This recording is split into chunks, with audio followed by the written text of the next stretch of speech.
اعوذ باللہ من الشیطان اللعین الرجیم بسم اللہ الرحمن الرحیم الحمد للہ وکفا وسلام علی عبادہ الذین اصطفیٰ. درود بھیجیے محمد وعلیہ.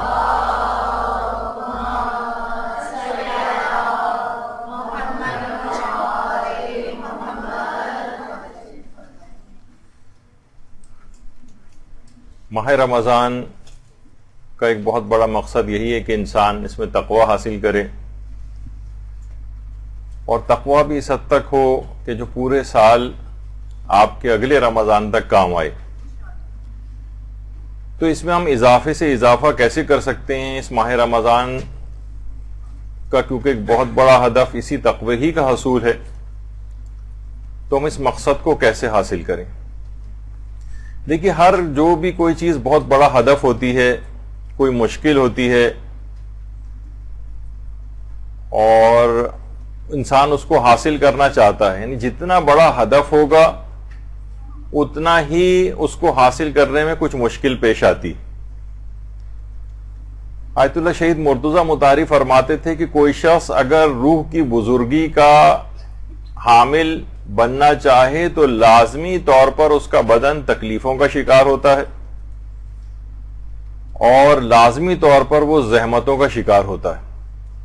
آپ خود بھی دیکھ لینا کہ دنیا میں کوئی بھی بہت بڑا کوئی مقصد اچیو کرنا چاہتا ہے تو اتنی آسانی سے وہ کہاں حاصل ہوتا ہے. کوئی ایک بھی مثال آپ کے سامنے کہ بہت آسانی کے ساتھ اس کو حاصل کر لیا ہو، اور وہ بہت ہی بڑا کوئی ہدف ہو. کتنی مثلا کوئی ماؤنٹ ایوریسٹ سر کرنا چاہتا ہے تو کتنی زحمتیں مشکلات کو اٹھا کر پھر اس ہدف کو حاصل کرتا ہے. تو بدن کے اعتبار سے بہت زیادہ وہ افراد کے جو کہ آسائشوں کا شکار ہوتے ہیں، اور انتہائی میٹھی نیند لینے کے خواہاں ہوتے ہیں، اور لذیذ کھانوں کی لذتوں سے بہرہ مند ہوتے ہیں، اور نفسانی جو خواہشات اور لذتوں کے دل دادہ ہوتے ہیں، بہت ممکن ہے کہ ان کی روح انتہائی پستی کی حامل ہو. تو رمضان اس لحاظ سے لذتوں میں کمی کا ایک پیغام لے کر آتا ہے کہ اس کو روح کی بلندی جو ہے وہ عطا ہوتی ہے، اور جسم زحمتوں اور تکلیفوں کا شکار تو ہوتا ہے، لیکن بڑے ہدف اور مقصد کو حاصل کرنے کے لیے جیسے کہ ابھی آپ نے سنا کہ بہرحال زحمتوں، مصیبتوں اور مشکلات کا شکار ہونا تو پڑتا ہے. اچھا، اب رمضان بہرحال ایک خود غرضی کی سوچ سے بھی انسان کو بچاتا ہے. اگر آپ دیکھیں رمضان کا ایک اوور آل ایک آپ کے دماغ میں اگر ایک تصور آئے کہ مثلا آپ نے دیکھتی ہیں کہ رمضان کے احکام میں فدیوں کا تذکرہ آتا ہے. فدیوں کے اندر کیا ہے کہ غریبوں تک کھانے کی چیزیں پہنچانا.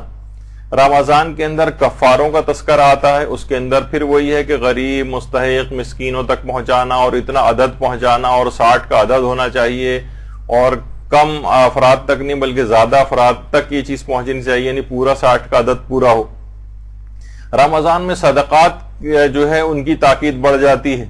یعنی عام دنوں میں جو آپ صدقے دیتی ہیں لیکن رمضان میں اس سے بھی زیادہ، یعنی پھر وہی غریبوں کا احساس. رمضان ہی کے اندر آخر میں فطرے کا موقع آتا ہے، اس کے اندر پھر غریبوں کی امداد کا ایک پیغام اس میں ہوتا ہے. رمضان کے اندر عمومی طور پر لوگ زکوٰۃ بھی بہت زیادہ نکالتے ہیں، یہ مہینہ بہت زیادہ زکوٰۃ کے حوالے سے بھی ہے. افطار کرانا، اور خاص طور پر غریبوں کو افطار کرانا یا عام لوگوں تک اس چیز کو پہنچانا، یعنی اپنا مال انسان خرچ کرے. تو ان تمام چیزوں کے اندر رمضان ایک پیغام لے کر آ رہا ہے بہرحال کہ اس میں دوسروں کی تکلیفوں کا احساس کرنا ہے، ان کے لیے آسانیاں مہیا کرنا ہے. آپ اس کے مکمل اگر وہ دیکھیں احکامات تو ہر جگہ آپ کو یہ چیز نظر آتی ہے. بلکہ اسلام تو انسان تو چھوڑیے، جانوروں کے تک کے سلسلے میں انتہائی اس قسم کے رحم دلانہ جذبات کا خواہاں ہوتا ہے. آیت اللہ جواد عاملی نے باقاعدہ اپنے ایک درس کے اندر ایک روایت بھی نقل کی ہے کہ کھلے آسمان کے نیچے ایک شخص ایک دفعہ دسترخوان بچھا کر بیٹھا ہوا تھا اور کھانے کھا رہا تھا. تو امام معصوم نے اس کو باقاعدہ منع کیا اور کہا کہ جاؤ تم اپنے خیمے کے اندر جاؤ اور وہاں جا کر کھانا کھاؤ. تم دیکھ نہیں رہے ہو کہ یہاں پر پرندے آ رہے ہیں اور پرندے تمہیں کھانا کھاتے دیکھ رہے ہیں للچائی ہوئی نگاہ سے. تو تم انہیں دکھا دکھا کر کھا رہے ہو. یعنی وہ امام جو جانوروں کا اس قدر خیال رکھتا ہو تو پھر آپ خود سوچئے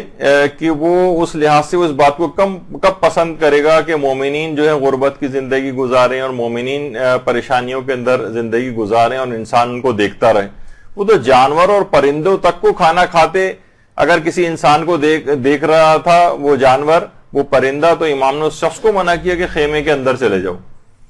یعنی وہ اسلام جو کہ کہتا ہے کہ کسی اور یتیم کے سامنے اپنے بچے کو پیار نہ کرو کہ وہ اس کے دل میں احساس ہو کہ میرا باپ نہیں اور دیکھو یہ اس کا باپ اس کو پیار کر رہا ہے. یعنی اتنی جذبات کا خیال رکھنے والا اسلام. تو امام کے متعلق بھی ملتا ہے کہ کبھی کوئی جانور سامنے بھوکا ہوتا تھا تو خود تناول نہیں کرتے تھے جب تک کہ اس جانور کو کچھ نہ دے دیا جائے. تو بہرحال یہ سب چیزیں دیکھیے تو آیت اللہ جواد عاملی فرماتے ہیں کہ حقیقتاً واقعتاً دیکھا جائے تو ایسے تمام فرامین معصومین جو ہیں یہ واقعی چومے جانے کے قابل ہیں, یہ سینے سے لگائے جانے کے قابل ہیں ایسی تعلیمات. اور یہی وجہ ہے کہ ہمارے خود آیت اللہ جواد عاملی نے آگے درس میں فرمایا کہ ہمارے پیغمبر اسلام ختمی مرتبت صلی اللہ علیہ وآلہ وسلم صلی اللہ محمد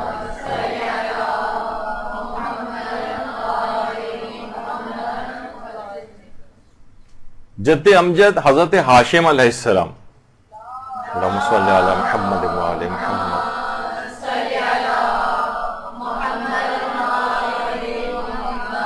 ان کے متعلق یہ کہا جاتا ہے کہ ان کی قبر مبارک جو ہے یہ فلسطین میں ہے, غازہ کے علاقے میں. یہ جو نکلے تھے اور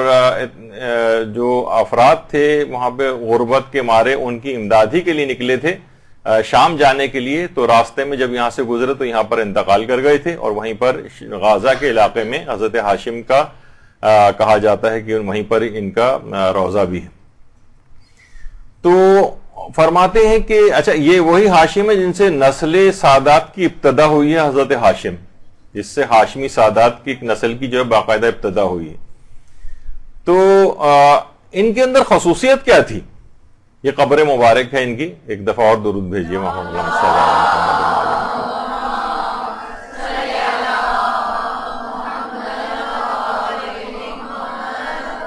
ان کی خصوصیت یہ ہے کہ جس وقت یہ قحط سالی وہاں پر شدید ہوتی تھی اور واقعتاً انسانوں کے کھانے کے لیے کمی واقع ہو جاتی تھی, اس وقت بھی یہ اپنا جو غذا ان کے پاس ہوتی تھی اس میں سے یہ پہاڑوں وغیرہ کے اوپر جو ہے وہ مختلف جانور اور وہ بھی انتہائی شدید پیاس یا غذا کی قلت ان کے لیے بھی ہوتی تھی. تو یہ غذائی مواد پہاڑوں کے اوپر لے جا کر رکھتے تھے اور پانی لے جا کر رکھتے تھے تاکہ یہ جاں بلب جو پرندے ہیں وہ اس سے آ کر تناول کریں. ان جانوروں تک کا اتنا خیال ان کو ہوتا تھا اور پھر جانور اور پرندے آ کر اس سے سیراب ہوتے تھے باقاعدہ, جبکہ اپنے لیے غذائی اور پانی کی کمی ہوتی تھی. تو یہ حضرت ہاشم کی جو اس لحاظ سے سیرت تھی. تو یہی وجہ ہے کہ ایک اور بھی وجہ کہ ہاشم ان کا نام بھی اسی وجہ سے جو ہے ہاشم کے معنی ہوتے ہیں ٹکڑے ٹکڑے کرنے والا. یعنی یہ اس زمانے میں غذا ہوتی تھی روٹیوں کے ٹکڑے کر کے اور سالن میں شوربے کے اندر بھگو کر اس کے بعد جو ہے مستحقین کو گوشت والا وغیرہ ملا کر کھلایا جاتا تھا اور یہ اس کا انتظام کیا کرتے تھے. تو اس لحاظ سے آپ دیکھیں کہ جب بھی ایک چیز جو پیغمبر اسلام کا حق ہے کہ کم سے کم 5 اجداد پیغمبر کے جو نام ہیں وہ کسی بھی مومن کو زبانی یاد ہونے چاہیے. تو اس کے اندر بہرحال حضرت ہاشم کا بھی نام آتا ہے. تو یہ روزے کے لحاظ سے بھی یہی پیغام ہے کہ انسان کو انسانوں کا دیگر افراد کا بھی خیال رکھنا ہے, حتیٰ کہ جانوروں تک کا خیال رکھنا ہے, اور پیغمبر کے اجداد کی سیرت کا بھی یہی تقاضا ہے. اچھا انسان کو چاہیے کہ اپنی یہ اس کو جو بھوکا رکھا جا رہا ہے واقعتاً اس کے اندر ایک احساس جو ہے وہ بیدار کیا جاتا ہے. یہی وجہ ہے کہ حضرت امیر المومنین علیہ الصلوۃ والسلام اللہم صلی علی محمد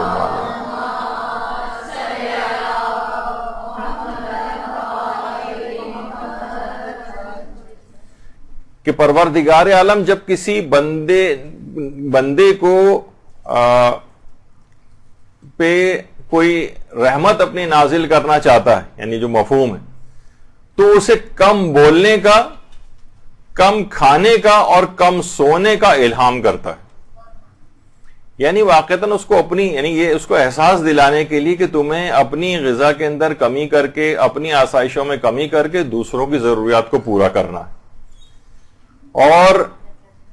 یہ بھی حضرت امیر المومنین علیہ الصلوۃ والسلام فرماتے، اللہم صلی علی محمد وآل محمد۔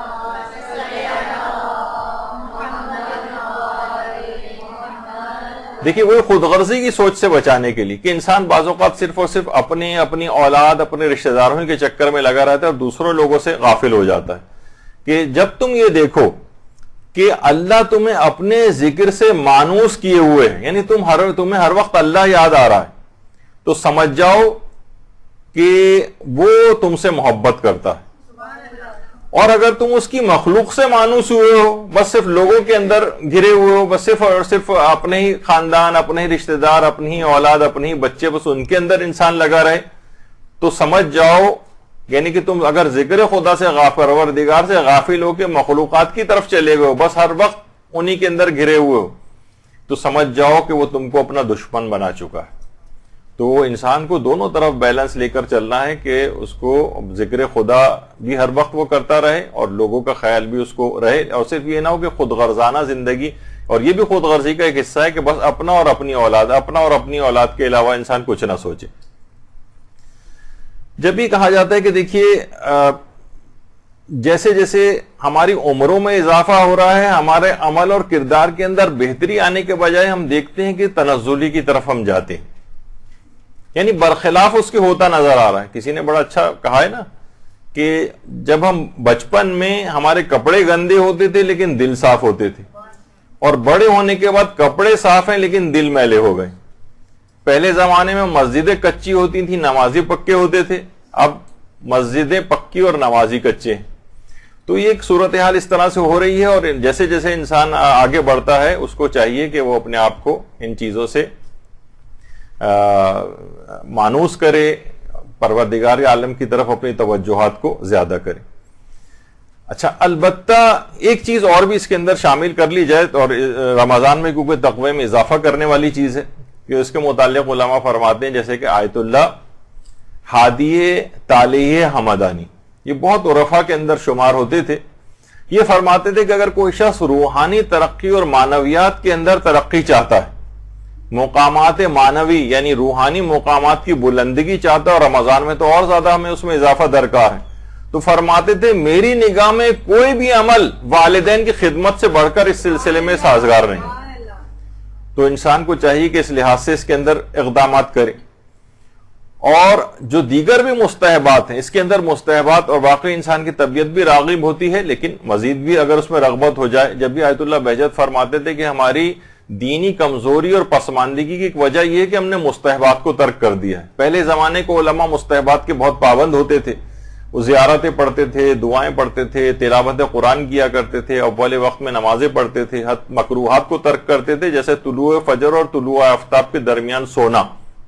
ہماری پسماندگی کی وجہ یہ کہ ہم نے ان چیزوں کو ترک کیا ہوا ہے۔ ہماری روحانی ترقی اس وجہ سے نہیں ہو پاتی کہ ہم نے ان چیزوں کو ترک کیا ہوا ہے۔ تو رمضان میں اگر کوئی اپنے تقوی میں اضافہ کرنا چاہتا ہے تو اس کے اندر ان چیزوں کی عادت ڈالے، اور رمضان کا آپ کو پتا ہے کہ تقوی مشق اور پریکٹس کروایا جاتا ہے، تاکہ یہ پورے سال انسان رمضان کے علاوہ بھی ان چیزوں کو صرف یہ نہیں کہ آپ صرف رمضان کی حد تک یہ رہ جائیں، بلکہ یہ پریکٹس اور 1 مہینے کی مشق کروائی جاتی ہے تاکہ اگلے 11 مہینوں تک یہ سلسلہ اس کے عادی بن جائے۔ اچھا، اب دیکھیے رمضان میں ہمیں کرنا کیا ہے۔ دیکھیے آپ کتنی بھی احادیث پڑھ لیں، قرآن پڑھ لیں، قرآن کا تو خیر واضح حکم ہے لعلکم تتقون، روزے کا فلسفہ یہی بتایا گیا ہے کہ تاکہ تم متقی بن جاؤ، شاید تم متقی بن جاؤ۔ یعنی قرآن میں اور احادیث میں بار بار صرف ایک چیز بیان ہوئی ہے، گناہ نہ کرو، گناہ نہ کرو، گناہ نہ کرو۔ یعنی اگر گناہ نہیں چھوڑے تو آیت اللہ جواد عاملی فرماتے ہیں اپنے درس میں، جوادی عاملی، کہ ہمارے 5ویں امام محمد باقر علیہ الصلوۃ والسلام، اللہم صلی علی محمد وآل محمد، سے ایک روایت ہے جو کہ اصول کافی کی 3ری جلد کے اندر بیان ہوئی ہے کہ جس وقت کوئی بھی شخص مرے گا اور وہ قبر میں اتارا جائے گا تو قبر میں اتارے جانے کے بعد جب قبر اس کی بند ہو جائے گی تو اس کی روح اس کے بدن میں واپس لوٹا دی جائے گی، اس کی روح اس کے بدن میں لوٹا دی جائے گی، اور اس کے بعد 2 فرشتے امتحانات لینے کے لیے اس کے پاس آ جائیں گے۔ فرماتے ہیں کہ یہ سوالات بہت زیادہ مشکل، یہ بہت زیادہ فلسفی یا منطقی ٹائپ کے نہیں ہوں گے، بہت سادہ قسم کے سوالات ہوں گے، وہی کہ تمہارا دین کیا ہے، اور تمہارا پروردگار کون ہے، اور تمہاری کتاب کون سی ہے، اور تمہارا رسول کون ہے۔ تو اب اگر یہ شخص گناہوں کا عادی رہا تو ایک بہت بڑا نقصان اس کے ساتھ یہ ہوگا کہ اس کا وہاں جا کر حافظہ کمزور ہو جائے گا۔ گناہوں کا ایک اثرات آپ کو پتا ہے کہ وہ ہے نا کہ دروغ گورا حافظہ نہ باشد، یعنی جھوٹا جو ہے وہ اس کا حافظہ نہیں رہتا۔ تو دنیا کے اندر بھی اس کے ساتھ یہ کہ یہ نسیان اس کو آخرت کے زندگی، برزخی زندگی میں بھی ہو جائے گا، یہاں تک کہ اس گناہوں کے اس نسیان کی بیماری کی وجہ سے عالم آخرت پہ اس کے اثرات منطبق ہوں گے، اور قبر میں جانے کے بعد یہ بھول کا مرض اس کو لاحق ہو جائے گا۔ اتنی زیادہ پریشانی کا یہ شکار ہوگا، وہاں جا کر روح اس کے جسم کے اندر واپس لوٹائی جائے گی، منکر و نکیر سوالات پوچھنے کے لیے آئیں گے، اور جس وقت یہ پوچھنے کے لیے آئیں گے تو یہاں تک اس کے ساتھ ہوگا کہ جب اس سے پوچھیں گے کہ تمہارا رسول کون ہے تو اس کو پیغمبر اسلام کا نام یاد نہیں آئے گا، نام ہی یاد نہیں آئے گا، یہ حیران، پریشان اور سرگرداں ہو جائے گا۔ اور آیت اللہ جوادی عاملی فرماتے ہیں کہ امام خمینی علیہ الرحمہ نے مسجد اعظم میں ایک مرتبہ درس میں فرمایا تھا کہ پھر ان افراد کو عذاب دیا جائے گا، اور کچھ عرصے کے عذاب بھگتنے کے بعد ان کو یاد آئے گا کہ ارے اس دنیا میں ہم رسول اللہ کا کلمہ پڑھا کرتے تھے، یعنی اس کے اتنے عرصے کے عذاب بھگتنے کے بعد رسول کا نام یاد آئے گا۔ تو بہرحال اب یہ ہے کہ دیکھیے، آپ نے دیکھا کہ بہرحال یہ گناہ جو ہیں وہ صرف فقط آپ ہماری دنیا کو ہی متاثر نہیں کرتے، ہماری برزخی زندگی کو متاثر کر رہے ہیں۔ جب بھی رمضان کا ایک بہت بڑا پیغام یہ ہے کہ انسان کو گناہ چھوڑنے کی مشق اور پریکٹس اس میں کر لینی چاہیے، اور اس کے بعد اس سلسلے کو رمضان کے بعد بھی جاری رکھنا چاہیے۔ تو یہ گناہوں کے اثرات فقط اس دنیا ہی کے، بلکہ اس دنیا میں فقط اس کی حد تک نہیں، دوسرے لوگ بھی اس کے اثرات کی لپیٹ میں آتے ہیں۔ یہی وجہ ہے کہ آیت اللہ حافظ بشیر نجفی وہ فرماتے ہیں کہ وہ بعض اوقات کی ہوتا ہے کہ گناہ یہ خود کرتا ہے لیکن پوری کائنات کا مجرم ہو جاتا ہے، کیونکہ بہت سے گناہ ایسے ہیں جو صرف فقط اسی کو متاثر نہیں کرتے، کائنات کو بھی متاثر کرتے ہیں۔ بعض گناہوں کے باعث آسمان سے بارشیں برسنا بند ہو جاتی ہیں، لوگ کتنی پریشانی کا شکار ہوتے ہیں۔ بہت سے گناہ ایسے ہیں کہ جن سے بیماریاں جنم لیتی ہیں اور دوسرے لوگ بھی ان بیماریوں کا شکار ہوتے ہیں۔ بہت سے گناہ ایسے ہیں جس سے فقر اور غربت میں اضافہ ہوتا ہے، اس سے اس کے اپنے خاندان والے، اپنے گھر والے وہ سخت پریشان ہو جاتے ہیں۔ تو یہ سب کیا ہے کہ یہ کائنات کا مجرم ہو جاتا ہے، یہ دوسرے لوگوں کو اذیتیں پہنچانے کا مجرم ہو جاتا ہے۔ اس کے فقط گناہوں کے اثرات اس تک نہیں رہتے بلکہ دیگر افراد تک بھی اس کے گناہوں کے اثرات پہنچتے ہیں۔ اور یہی وجہ ہے کہ جس طریقے سے آقا محسن قراتی فرماتے ہیں کہ کبھی کبھی تو ہم ایک شخص کی غیبت کرتے ہیں، کبھی ہم ایک شخص کے بجائے کروڑوں افراد کی غیبت کر دیتے ہیں۔ ابھی وہ فقہی حکم تو نہیں بتا رہے تھے، کہتے ہیں بعض اوقات یہ ہوتا ہے کہ پورے ملک کی غیبت ہم کر دیتے ہیں۔ ارے مثلا یہ سارے ایرانی ایسے ہی ہوتے ہیں۔ اب کیا ہے کہ آپ نے 3.5-4 کروڑ افراد کی غیبت کر دی، کہاں تو ایک افراد کی غیبت اور کہاں اتنے افراد کی غیبت۔ بعض اوقات ہم بہت سی قومیتوں کے اعتبار سے پورے گروہ اور کمیونٹیز کا نام لے کر ان کی غیبت کر رہے ہوتے ہیں، یہ فلاں کمیونٹی کے لوگ تو اس طرح سے ہوتے ہیں۔ تو یہ کیا ہوتا ہے کہ بعض اوقات گناہ ایک کے بجائے ملٹیپلائی ہو کے کروڑوں میں چلا جاتا ہے۔ تو اور فرماتے ہیں کبھی یہ ہوتا ہے کہ کبھی ان کی سزا فوراً مل جاتی ہے اور کبھی اس میں تاخیر بھی ہوتی۔ فرماتے ہیں کہ آغا محسن قراتی کے افراد، ایک دفعہ شاید میں نے پہلے بھی اس مثال کو بیان کیا تھا کہ افراد کی 3 اقسام ہوتی۔ فرماتے ہیں اینک، یعنی جو چشمہ لگاتے ہیں، لحاف اور قالین کی مثال، بڑی اچھی مثالیں دیتے ہیں۔ کہتے ہیں اینک میں کیا ہوتا ہے، اینک میں اگر کوئی داغ اور دھبا لگ جائے فوراً اس کو صاف کرتی۔ اچھا یہی داغ یا دھبا لحاف میں لگ جائے تو ہفتے 15 دن کا انتظار کرتی ہیں، جب دھوبی یا لانڈری وغیرہ کو دیا جائے گا تب وہ جائے گا۔ اور فرماتے ہیں اگر قالین کے اوپر کوئی دھبا لگ جائے تو لگتے رہتے ہیں یہاں تک کہ 6 مہینے سال کے بعد ایک کھٹا پھر آپ قالین کو دیتی ہیں صفائی کے لیے۔ تو اور پھر اس کے بعد جب سال 6 مہینے بعد جب وہ جاتا ہے وہاں پر اور ڈنڈے مار مار کے اس پہ سے صفائی کی جاتی ہے تو پھر وہ قالین جو ہے وہ صاف ہوتا ہے. فرماتے ہیں کہ یہی بالکل حال جو ہے وہ مومنین کا بھی ہے. اس میں بعض تو نیک مومنین ہوتے ہیں کہ ادھر ان کے اوپر گناہ کا کوئی دھبا آیا اور فوراً ان کو کسی مصیبت میں مبتلا پروردگار کر دیتا ہے, جس طرح چشمہ کو فوری طور پر صاف کیا جاتا ہے اس طرح سے اس کے گناہ تاکہ فوراً صاف ہو جائیں. یہ کسی مشکل میں جاتا ہے فقط یہ توبہ کی طرف متوجہ ہوتا ہے یا اللہ کی طرف راغب ہوتا ہے, اس طرح چشمے کو ہم فوراً صاف کرتے ہیں. تو نیک افراد جو ہے بعض اوقات یہ کہتے ہیں کہ یہ حیران ہوتے ہیں کہ ہم فلاں تو اتنا گناہ کر رہا ہے لیکن اس پہ کچھ بھی نہیں ہو رہا, اور ہم نیکوکار ہیں, رمضان کے روزے رکھتے ہیں, نمازیں پڑھتے ہیں, نماز شب پڑھتے ہیں, اور اتنی مصیبتیں ہم پر آ جاتی ہیں. تو جو غلطیاں آپ سے ہوتی ہیں پروردگار چشمے کی طرح سے فوری طور پر آپ کی صفائی کرتا ہے. تو کہتے ہیں کچھ افراد جو ہے اس کی مثال ہوتے ہیں, اور کچھ افراد جو تھوڑے سے اور زیادہ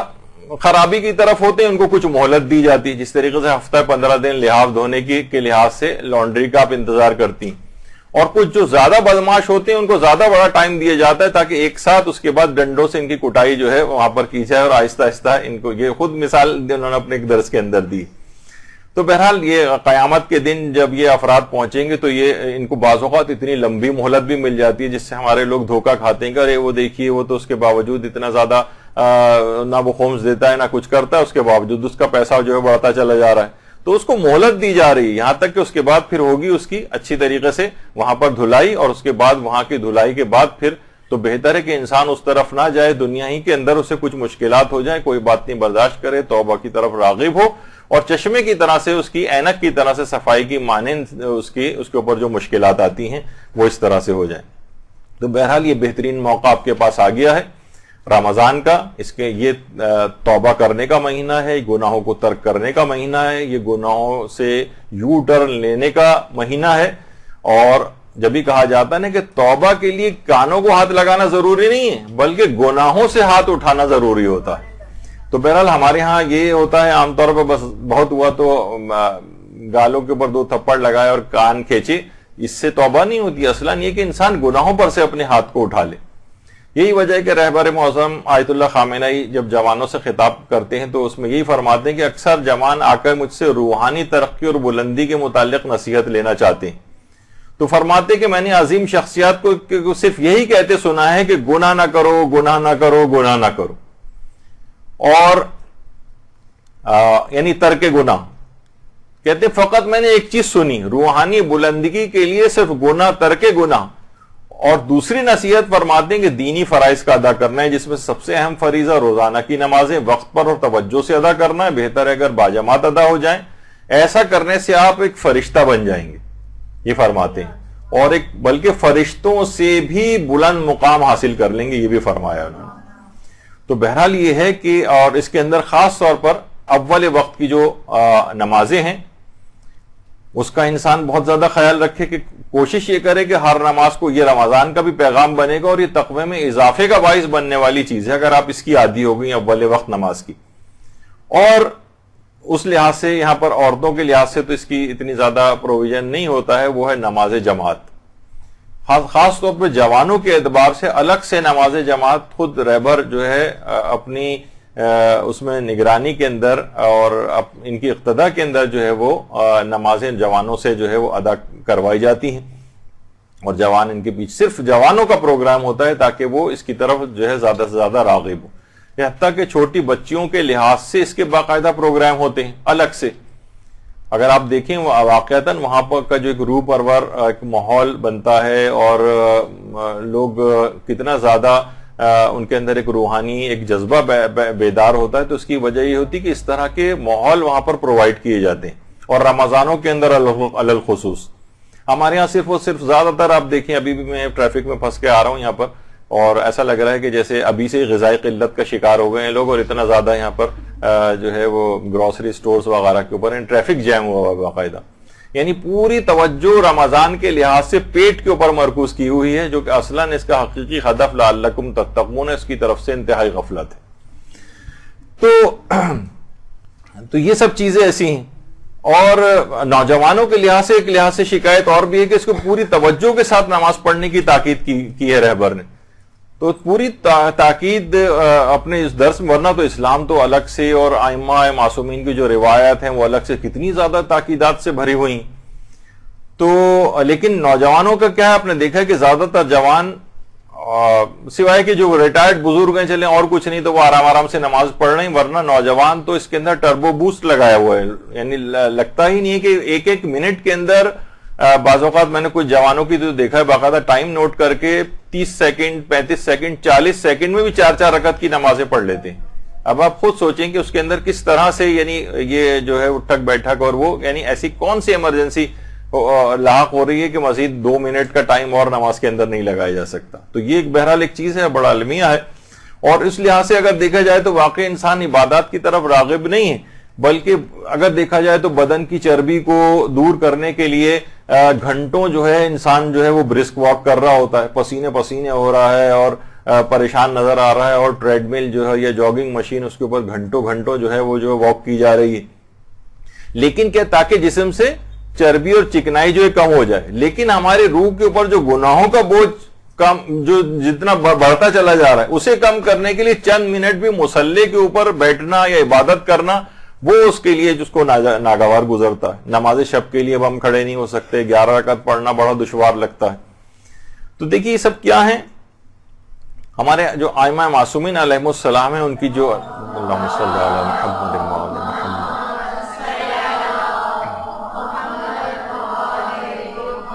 ان کی آپ ان کی احادیث کے اندر ان کی جو احادیث کی کتابیں ہیں اس میں ان کے اقوال پڑھیں تو گناہوں سے بچنے کا ہر طریقہ اس کے اندر موجود ہے۔ ہمارا کیا ہے کہ ہم مطالعہ ہی نہیں کرتے ہیں، ہم پتہ ہی نہیں چلاتے ہیں۔ تو اس کی مثال آغا بہجت نے بڑی اچھی دی ہے کہ، اور ان کی مثال دی آیت اللہ شربیانی کی، یہ بہت بڑے علماء اور فقہا اور عرفاء کے اندر شمار ہوتے تھے۔ تو ان کا واقعہ ایک دفعہ نقل کر رہے تھے کہ یہ جو تھے ایک دفعہ اپنے گھر کی طرف جا رہے تھے، ایک فقیر ان کے پیچھے لگ گیا۔ اچھا بار بار فقیر کہہ رہا ہے آپ خود اللہ کے لیے میری مدد کرو ورنہ میں مر جاؤں گا بھوک سے، اللہ کے لیے مدد کرو۔ اچھا انہوں نے کوئی توجہ ہی نہیں دی اور گھر کے اندر داخل ہو گئے، دروازہ بھی بند کر لیا، اور لیکن وہ فقیر باہر سے اصرار کرتا رہا۔ آپ کو پتا ہے نا بہت سے فقیر پیچھے لگ جاتے ہیں، کسی صورت پیچھے چھوڑنے کو تیار نہیں ہوا، حتیٰ کہ انہوں نے گھر والوں کو بھی منع کر دیا کہ اس کی کوئی مدد نہیں کرنا۔ اچھا صبح اٹھ کر دیکھا تو وہ فقیر دروازے پہ مرا پڑا تھا۔ انہوں نے حکم دیا کہ اس کو غسل دیا جائے، کفن وغیرہ پہنایا جائے، تجہیز و تکفین کا انتظام کیا جائے۔ اچھا جب غسل کے لیے اس کے کپڑوں کو اتارا گیا کفن پہنانے کے لیے، کفن تو بعد میں پہنانا تھا، اس سے پہلے غسل کے لیے کپڑے جسم سے لباس اتارا گیا تو دیکھا کہ پیسوں کی ایک بہت بڑی سی تھیلی اس کے جسم سے بندھی ہوئی تھی۔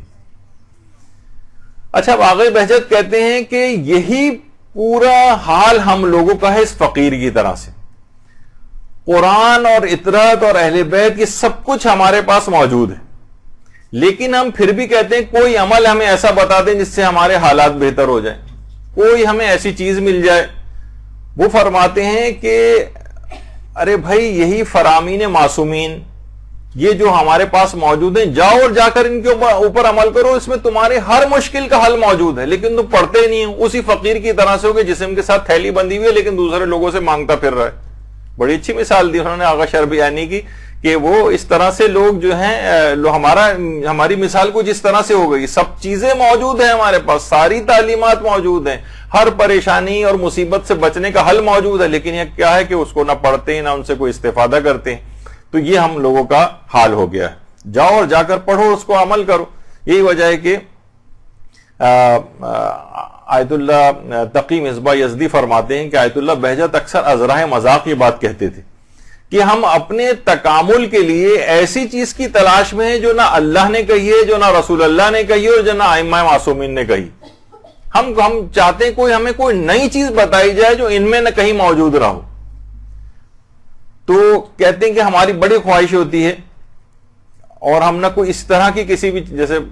ایک مولانا فرما رہے تھے کہ اگر کوئی کیل کانٹے یا الٹے سیدھے ٹیڑے میڑے حروف لکھ کر ہمیں پرچی کے اوپر تھما دے تو ہم بڑے اس سے لے کر آتے ہیں کہ بہت زبردست چیز اس نے دے دی،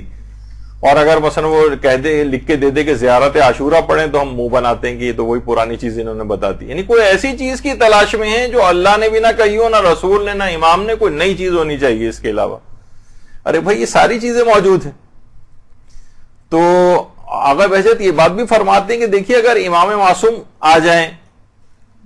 اور جیسے کہ امام زمانہ علیہ الصلوۃ والسلام ہمارے موجود ہی ہیں، اللہم صلی علی محمد وعلی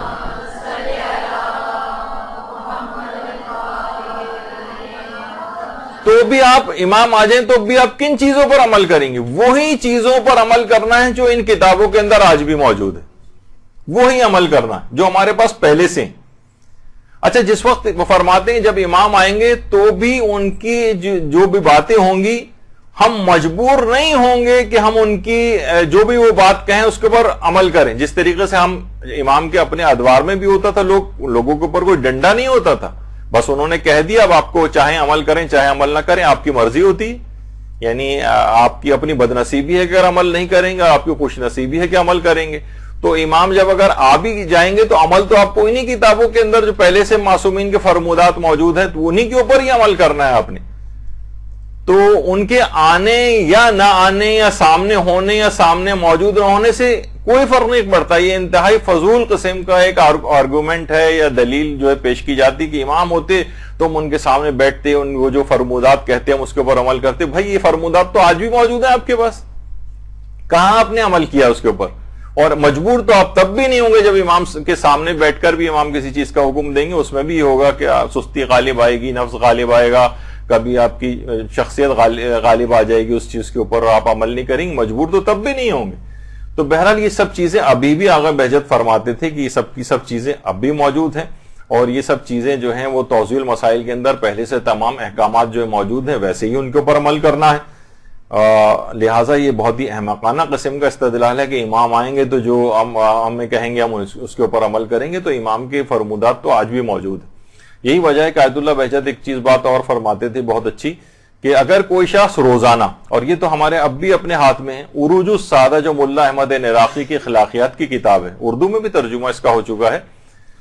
اور تو اس میں فرماتے ہیں اگر روزانہ اس کا فقط ایک صفحہ روزانہ پڑھ کر اگر عمل کر لیا جائے تو 1 سال کے اندر آپ مکمل تبدیل ہو جائیں گے۔ آیت اللہ بہجت فرماتے تھے عروج السادہ کا 1 صفحہ روزانہ پڑھ کر اگر عمل کر لیا جائے اور عمل کرنا شروع کر دیں، 1 سال کے بعد آپ دیکھیں گے کہ آپ کی شخصیت مکمل طور پر تبدیل ہو چکی ہوگی۔ اس کے اندر ائمہ معصومین کے فرمودات بھی ہیں، اور چیزوں کو روحانی طور پر ہم کس طریقے سے اپنے آپ کو بہتر بنائیں، وہ سب چیزیں اس کے اندر اس کتاب کے اندر موجود ہے۔ تھوڑی سی اردو ذرا اس کی نسبتاً مشکل ہے، لیکن پڑھ کے آپ کو وہ بھی بہتر ہو جائے گی عروج السادہ۔ تو اگر بہتر ہے کہ اپنے تقوی میں اضافہ کرنا ہے تو روزانہ کی بنیاد پر یہ بھی شروع کیا جائے کہ انہوں نے تقریباً گارنٹی اس بات کی لی کہ 1 سال کے اندر اندر آپ کی شخصیت تبدیل ہو جائے گی اگر اس کا 1 صفحہ روزانہ پڑھ کر عمل کیا۔ اور اس کے ساتھ ایک چیز اور بھی ہے، اور وہ ہے تلاوت قرآن روزانہ ہو، روزانہ تلاوت قرآن۔ دیکھیے مسئلہ ایک اور بھی ہے، آج کل لوگ ایک چیز کی بڑے شکوے اور شکایات کرتے ہیں کہ بھئی جو ہے نا زمانہ بہت خراب ہو گیا، تو کہا جاتا ہے نا کہ دیکھیے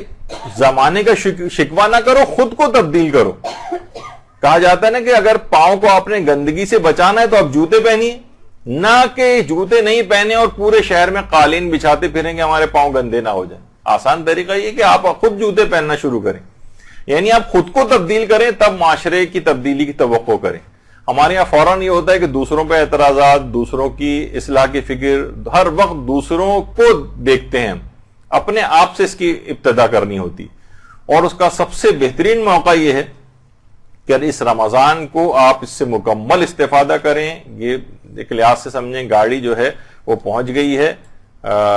اور پانی مار کے اس کو صاف کیا جا رہا ہے، اور جس طرح سروس اسٹیشن جو جاتی ہے نا، تو سمجھیں سروس اسٹیشن میں گاڑی 1 یا 2 روز کے بعد آپ کے پاس وہاں پہنچنے والی۔ تو گناہوں سے بچنا کیونکہ سب سے اہم ترین چیز ہے، لیکن اس سے بھی زیادہ ایک بہت آسان حل یہ ہے۔ دیکھیے مسئلہ سارا یہ ہے کہ گناہ انسان کرتا اس وقت ہے جب پہلے فکر گناہ کرتا ہے۔ علماء فرماتے ہیں ایک بہترین نسخہ گناہوں سے بچنے کا اور انتہائی آسان نسخہ یہ کہ گناہ کا سوچو تک نہیں، سوچو بھی نہیں، اور یہ بہت ہی آسان ہے۔ اس سے آپ کی روح طہارت نفس حاصل کر لے گی، طہارت حاصل کر لے گی۔ آیت اللہ حسن زادہ عاملی فرماتے ہیں کہ اگر کوئی شخص خیال میں کوئی گناہ کرے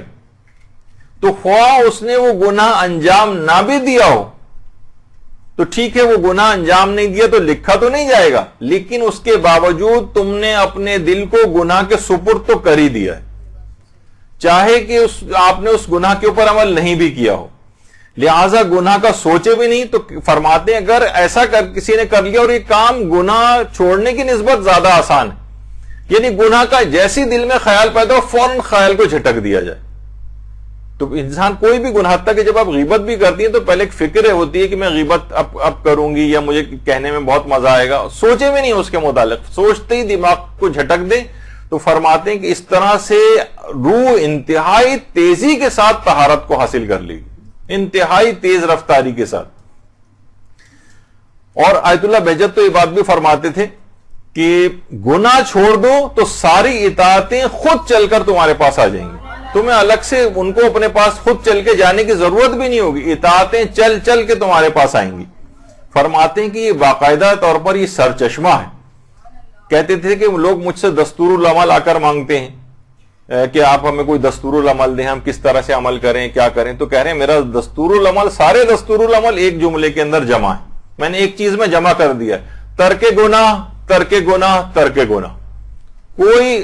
ایسی چیز میں نہیں بتاؤں گا کہ جو کہ قرآن حدیث اور اس میں نہ، ہر جگہ صرف اور صرف اس سے تم تمام مقاصد کو حاصل کر لیتے ہو۔ فرماتے تھے کہ اس طریقے سے ایک نیکی دوسری نیکی کو کھینچتی ہے، نیکیوں میں خصوصیت یہ کہ ایک نیکی دوسری نیکی کو کھینچتی ہے، اسی طریقے سے ایک برائی دوسری برائی کو کھینچتی۔ اگر تم گناہ چھوڑو گے تو نہ صرف کہ گناہوں سے پیچھا چھوٹے گا بلکہ اطاعتیں لپک لپک کے تمہاری طرف آنے لگیں گی، تمہیں ایسی ایسی توفیقات نیکیوں کی نصیب ہوگی کہ تم حیران رہ جاؤ گے کہ یہ تو میں کام میں نے خود سے کرنا ہی نہیں چاہتا اور یہ نیک کام مجھ سے ہو گیا، یعنی خود بخود نیکیاں چل کر تمہارے پاس آئیں گی۔ تو اور فرماتے تھے علماء بھی فرماتے ہیں کہ جو گناہوں کے اندر جو سب سے زیادہ نقصان پہنچانے والے گناہ ہیں، دیکھیے گناہوں کی بھی بہت ساری اقسام ہیں نا، جو سب سے زیادہ نقصان پہنچانے والے گناہ ہیں وہ ہیں کہ جس میں انسان دوسروں کا کوئی حق مارتا ہے، دوسروں کے اوپر کسی طور پر کوئی ظلم کر دیتا ہے، دوسروں کا کوئی حق اس سے جو ہے وہ ضائع ہو جاتا ہے، جو کہ خاص طور پر حقوق الناس کے لحاظ سے، یعنی جو اس انداز کے جو ظلم ہوتے ہیں۔ بعض اوقات ہم کسی کو دھوکہ بھی دے رہے ہوتے ہیں، بعض اوقات جھوٹ بول کے نقصان پہنچا رہے ہوتے ہیں، بعض اوقات غیبت کر کے نقصان پہنچا رہے ہوتے ہیں، بعض اوقات فراڈ اور چال بازی کر کے نقصان پہنچا رہے ہوتے ہیں۔ جو کہا جاتا ہے نا کہ لطیفے کے طور پر یہ بات کہی جاتی ہے کہ دنیا میں سب سے زیادہ جو سچا انسان ہے وہ پان والا ہے، پان والا جو ہمیشہ پوچھ کر چونا لگاتا ہے، تو یہ باقاعدہ اس کے طور پہ بھی کہی جاتی ہے، ورنہ ہر شخص کیا ہے دوسرے کو چال بازی کے ذریعے، فراڈ کے ذریعے، دھوکے کے ذریعے چونا لگاتا ہے، یہ واحد سچا انسان ہے جو پوچھتا ہے ہمیشہ۔ تو بہرحال فرماتے ہیں علماء کہ تمام اعضاء کو اس رمضان کے اندر کنٹرول رکھنا ہے، تمام اعضاء کو، آنکھوں کے اعضاء ہیں جو ہمارے اور دونوں آنکھیں، ان کو کنٹرول رکھنا ہے، اپنی کانوں کو کنٹرول رکھنا ہے، غیبتیں کوئی نہ آ جائیں، کسی کو جھوٹ نہ سننے پڑیں، جو اور اس سے ریلیٹڈ جو ہمارے، اسی طریقے سے زبان ہے ہماری، اس کے متعلق غیبت کے گناہ ہیں، ان سب سے اپنے آپ کو بچانا۔ اعضاء تمام صوم میں رہتے ہیں روزے دار، روزے ہزار رکھتے ہیں ہم ایک ماہ میں، ایک شعر ہے کسی شاعر کا۔ اعضاء تمام صوم میں رہتے ہیں روزے دار، یعنی ہم اگر تمام اعضاء کا روزہ رکھیں گے نا تو ایک ماہ میں ہم ہزاروں روزوں کا ثواب پائیں گے، کان کا روزے کا ثواب، زبان کے روزے کا ثواب، اور دل کے روزے کا ثواب، اور دماغ کے روزے کا ثواب۔ تو شاعر نے اس چیز کو پریزنٹ کیا ہے۔ تو بہرحال یہ کہ انسان ہر عضو کو جو ہے وہ روزے کے اندر لے کر جائے، تب اس ماہ رمضان میں تقوی میں یعنی پتہ چلا اس نے صرف کان والا جو روزہ رکھا ہوا ہے یا دماغ والا رکھا ہوا لیکن زبان پہ غیبت جاری ہو رہی، تو کیا ہوگا کہ یہ تقوی میں اضافہ نہیں ہوگا بلکہ کمی واقع ہوگی۔ تو رمضان کے اندر ہر عضو کا اس کو خیال رکھنا ہے۔ ایک شخص ایسا، ویسے تو ہماری بہت بڑی تاریخ ہے علماء کی اور عرفاء کی اور صاحبان ایمان جو صالحین گزرے ہیں ان کی، کہا جاتا ہے کہ آیت اللہ سید محمد حسین طباطبائی کی جوانی کے دور سے ہی اتنا زیادہ اپنے تمام اعضاء کے اعتبار سے کنٹرول رکھنے والی شخصیت تھے کہ وہ افراد جو جوانی سے ان کو جانتے تھے، جوانی اور اس کے بعد کا دور، یہاں تک کہ بوڑھے ہو گئے تھے، وہ کہتے تھے کہ ہم 35 سال اس شخص کے ساتھ رہیں، لیکن ہم نے 35 سال میں ایک جملہ کبھی غیبت کا نہیں سنا، اپنی تعریف اور توصیف کے اندر ایک جملہ کبھی ان کی زبان سے نہیں سنا ہم نے. تو اتنے سال گزرنے کے باوجود تمام اپنے اعضاء کے اوپر اس حد تک آیت اللہ محمد حسین طباطبائی کنٹرول رکھتے تھے کہ کوئی جسم کا عضو ایسا نہیں تھا کہ جس کے متعلق یہ ہو کہ انہوں نے اس میں حکم خدا سے روگردانی کی. تو یہ ہمارے سامنے بہت سی مثالیں ہیں کہ 35 سال رہنے کے باوجود بھی لوگ کہتے تھے کہ ہم نے ایک جملہ ان کی زبان سے اس طرح کا نہیں سنا. تو بہرحال بہت ساری اس طرح کی چیزیں ہیں، اور جب روایات کے اندر بھی یہ بات آئی ہے کہ حضرت ابراہیم جیسا ظاہر ہے کہ پیغمبر کے بعد سب سے نبیوں کے اندر سب سے زیادہ مقام ہے ان کا، ایک دفعہ ایک صبح اپنی ریش مبارک میں بڑھاپے کا سفید بال دیکھا تو کہا کہ الحمدللہ رب العالمین، اور فرمایا کہ جس نے حمد کی خدا کی، اور کہا کہ جس نے مجھے اس مقام اور مرتبے تک پہنچایا ہے اور میں نے آنکھ جھپکنے کی مدت میں بھی خدا کی نافرمانی نہیں کی. وہ تو خیر دیکھیے نبی خدا تھے بہرحال، اور لیکن ہمارے تو عام علماء کی بھی اگر ہم دیکھیں کہ نہ جانے کتنے ہمارے علماء کی مثالیں ہیں. جناب مقدس اردبیلی ہیں، حرام تو چھوڑیے، مکروہ چھوڑیے، مباح کام بھی زندگیوں میں نظر نہیں آتا. سید مہدی بحر العلوم، ان کے متعلق بھی یہی بات ملتی ہے کہ انتہائی تقدس معابی کے اندر تھے کہ بہت سے لوگ تو شک و شبہ میں گرفتار ہو گئے تھے کہ کہیں امام یہی تو نہیں کہ نام بھی ان کا محمد تھا، مہدی بھی لقب تھا، علم کے اندر اور تقوی و پرہیزگاری میں بھی اتنا زیادہ تھے، تو بہت سے لوگ شک و شبہ کا بھی شکار ہوئے تھے. تو اتنے مقدس معابی ہمارے علماء کے اندر، جب بھی کہا جاتا ہے کہ جس کو عصمت اکتسابی سے تعبیر کیا جاتا ہے، عصمت اکتسابی، اور عصمت اکتسابی ظاہر ہے اصل جو عصمت ہے وہ تو چہاردہ معصومین کے پاس ہے، جو کہ عصمت کاملہ کہلاتی ہے، عصمت کبریٰ کہلاتی ہے. لیکن ایک عصمت اکتسابی بھی جو خود سے حاصل کی جاتی، جیسے کہا جاتا ہے کہ شہزادہ علی اکبر علیہ الصلوۃ والسلام، اللہم صلی علی محمد وعلی محمد،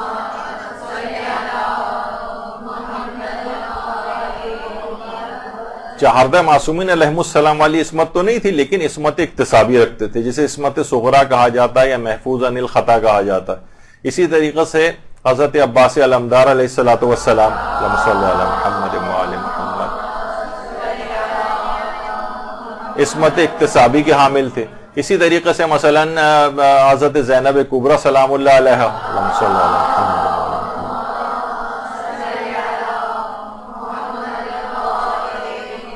یہ انہوں نے خود اپنی ریاضتوں سے، اپنی نفس کشی سے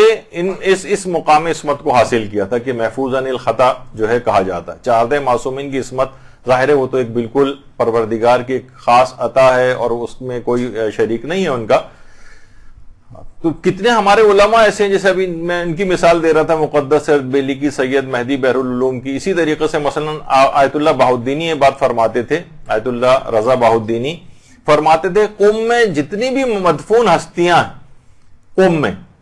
معصومہ قم کے بعد مجھے علم نہیں ہے کہ کوئی بھی شرف اور فضیلت میں مرزا ابو القاسم قمی سے زیادہ فضیلت کا حامل ہو. قبرستان شیخہ، گلزار شیخہ جو بالکل معصوم قم کے قبرستان کے روضے کے برابر میں قبرستان ہے، وہاں مرزا قمی کی قبر ہے. انہوں نے بھی اتنا مقام فرماتے ہیں کہ معصومہ قم کے بعد جو افضل ترین جو شخصیات قوم کے اندر مدفون ہیں، اس کے اندر آیت اللہ ابو القاسم مرزا قمی کے نام سے جو مشہور ہیں ان کی شخصیت. تو کیسی کیسی شخصیات ان لوگوں نے، یہ کیوں ان کا تذکرہ آ رہا ہے؟ یہ تقوی اور پرہیزگاری سے اس مقام تک پہنچے. بلکہ ایک شخص کو خواب میں آگے کہا تھا کہ لوگ اگر یہ تمام لوگ چاہیں تو اپنی حاجات لے کے میری قبر پہ آئیں تو میں ان کی تمام حاجات کو قبول کروا سکتا ہوں. لیکن ظاہر ہے کہ استخفاف ہوگا معصومہ کا یا امام رضا کی قبر کا، تو میں یعنی ان کا تو مقام انتہائی اعلیٰ اور رفع ہے، لیکن لوگوں کو ظاہر ہے زیادہ وہیں متوجہ رہنا چاہیے، ورنہ یہ کوئی بڑی بات نہیں ہے. ان لوگوں کی حاجات تمام کے تمام افراد میرے پاس بھی آ جائیں تو سب کی حاجات کو قبول کروا سکتا ہوں. تو بہرحال یہ تمام علماء اس مقام تک کیسے پہنچے؟ انہوں نے تقوی اور پرہیزگاری سے اس مقام کو حاصل کیا. دیکھیے بہت سے لوگ کہتے ہیں کہ دیکھیے کتنے ہی رمضان آتے ہیں، کتنے ہی رمضان جاتے ہیں، ہم دیکھتے ہیں کہ تقوی کے کوئی خاص ہم پہ فرق نہیں پڑتا. پچھلے سالوں میں جو تھا، آپ ذرا دل کو ٹٹولیے، پچھلا بھی رمضان آ کے گزرا، نہ جانے کتنے رمضان پیچھے آ کے گزرے، کوئی زیادہ فرق ہمیں اپنی طبیعتوں کے اندر نظر نہیں آتا. آیت اللہ بہجت کہتے تھے کہ اگر کوئی شخص اپنے گناہ اس طرح سے چھوڑنے پر سے عاجز آ جائے جس طریقے سے اس کو واقعتاً گناہ چھوڑ دینے چاہیے، کہتے تھے اس کا ایک طریقہ ہے، وہ یہ ہے کہ اگر ہر شب جمعہ یا روزانہ بھی اگر ممکن ہو تو وہ اگر اولیاء خدا میں سے کسی ایک کی قبر پر یا روضے پر آ جائے. اچھا، روضے پر اگر آنا ممکن نہیں ہے تو وہ اپنے وطن میں بیٹھ کر بھی اس عمل کو انجام دے سکتا ہے، لیکن فرماتے تھے کہ اگر روضے پر بیٹھ کر وہ آئے اور تلاوت قرآن کرے، جب بھی اس طرح کی بہت زیادہ وہاں پر تقاریب ائمہ کے حرموں میں خاص طور پر رمضان میں منعقد ہوتی، وہ فرماتے تھے اور اس عمل کو 40 ہفتوں تک جاری رکھے، 40 ہفتوں تک، اور آ کر وہاں تلاوت قرآن کرے، اور تلاوت قرآن کرنے کے بعد ان صاحب قبر کو جو ہے وہ ہدیہ کرے. اچھا، دور سے رہنے والے جو افراد ہیں وہ فرماتے تھے کہ اس سے زیادہ مؤثر گناہوں چھوڑنے کا کوئی عمل نہیں کہ مکے، مدینے اور مقامات مقدسہ میں مدفون جتنی بھی اولیاء خدا کی قبور ہیں اور وہ جو مقدس ہستی ہیں وہاں پر دفن ہیں، ان کے لیے اگر آپ قرآن کا ایک جز یا کچھ سورہ ہے قرآنی پڑھ کر ان کو ہدیہ کریں تو یہ عمل گناہوں کو چھوڑنے کے سلسلے میں بہت ہی معاون ہے. یعنی اگر وہاں بیٹھ کے کر سکے تو بہت ہی بہتر ہے، اگر کسی کو یہ والی سہولت حاصل ہو اور جو دور ہو اور اس کے لیے ممکن نہ ہو. اور فرماتے ہیں کہ 40 ہفتے تک یہ سلسلہ رہے، اور شب جمعہ اگر ہو یا پھر روزانہ کی بنیاد پر بھی ہو تو بہت ہی اچھا ہے، اور اس بات کی جو ہے وہ مکمل پابندی کرے کہ تلاوت قرآن کرے ان جگہوں کے اوپر بیٹھ کر، تو وہ دیکھے گا کہ انتہائی تیز رفتاری کے ساتھ اس سے گناہ چھوٹتے چلے جائیں گے، اور 40 ہفتوں تک اس عمل کو کرے. تو میں اس لحاظ سے یہ بات بتا رہا تھا کہ تقویٰ کچھ حاصل ہوتا ہے پھر ہم سے رخصت ہو جاتا ہے، تو اس کو مضبوط کرنے، اس میں اضافہ کرنے والے اعمال پتہ ہونے چاہیے، ری انفورس کریں اس تقوی کو کہ یہ مضبوطی کے ساتھ گڑ جائے اپنی جگہ پر، اور یہ ایسا نہ ہو کہ پھر آہستہ آہستہ ہم دیکھتے ہیں کہ وہ ڈرین ہو جاتا ہے سارا کچھ دن بعد ہی، حتیٰ کہ بہت سو کا تو تقویٰ عید کے روز ہی تک پورا ڈرین ہو جاتا ہے. ایسا ہے کہ جو آج ہی کسی کو تنخواہ ملی اور آج ہی گن پوائنٹ کے اوپر کسی کی تنخواہ جو لوٹ لی جائے، وہ اس کے ساتھ ہوتا ہے عام طور پہ عید کے دن جو ہم سے گناہ ہو جاتے ہیں. تو ایک تو طریقہ کار یہ ہے. دوسرا طریقہ کار ایک اور علماء فرماتے ہیں، ایک تو یہ ہے کہ دیکھیے آپ جس جگہ بھی آپ کا جہاں نماز پڑھتی ہے نا، اس کی جگہ کو ایسا رکھیں جہاں آپ کا واقعتاً نماز میں دل لگے. بہت سے لوگ بہت اچھی ایسی جگہ بھی بناتے ہیں. ہمارے ساتھ یہ کہ عبادتوں میں دل کیوں نہیں لگتا، کہیں پہ بھی ایسی عام گزرگاہ، لوگ بھی سامنے سے گزر رہے ہیں، شور ہنگامہ مچ رہا ہے، ٹی وی سامنے سے کھلا ہوا ہے، اور یعنی وہاں دل لگنے والی کوئی عبادت کے اندر جگہ نہیں، بلکہ اس میں یہ ہوتا ہے کہ جلد سے جلد ہم ختم کریں، کیونکہ ٹی وی کی آواز گونج رہی ہے، کوئی ڈرامہ بھی دیکھا جا رہا ہے، تو تاکہ جلدی نماز ختم کریں ہم.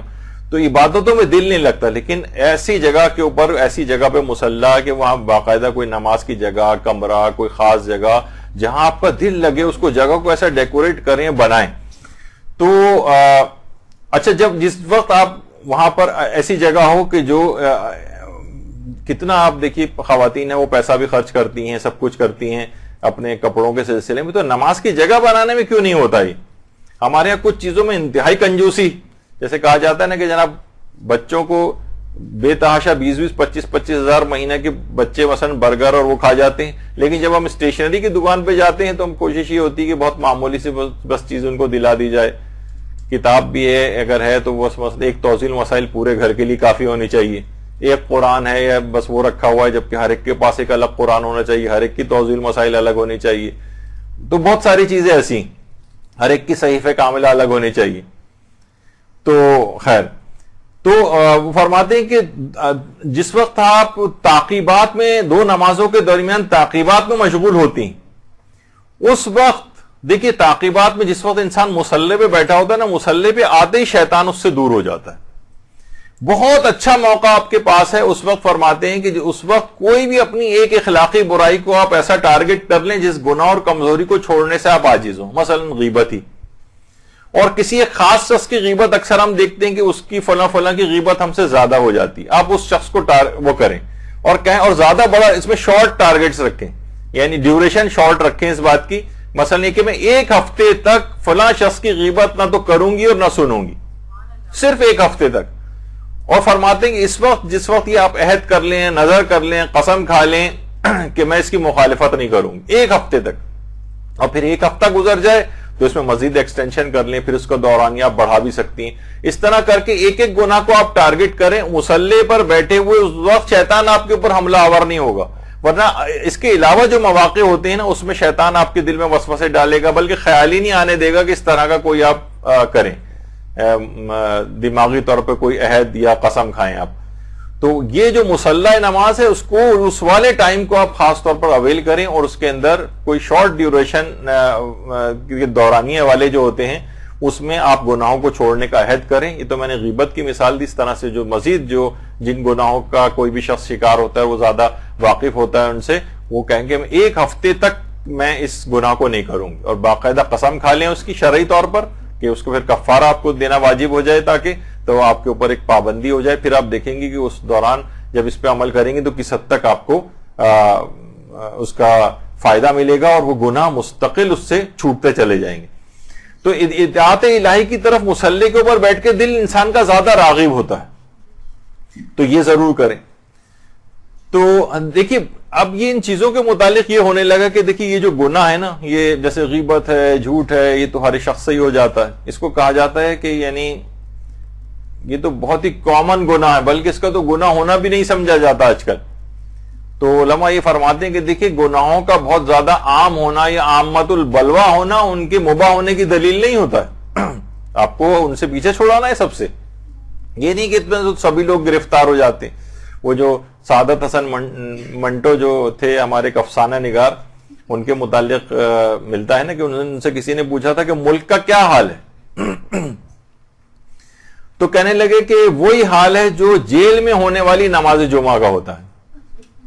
تو لوگوں نے کہا کیا مطلب ہے؟ کہہ رہے ہیں اس طرح کا ملک کا حال ہے کہ اذان جو ہے کوئی فراڈیا دیتا ہے، امامت قاتل کرواتا ہے، اور اس کے پیچھے پڑھنے والے سارے نمازی چور ہوتے ہیں.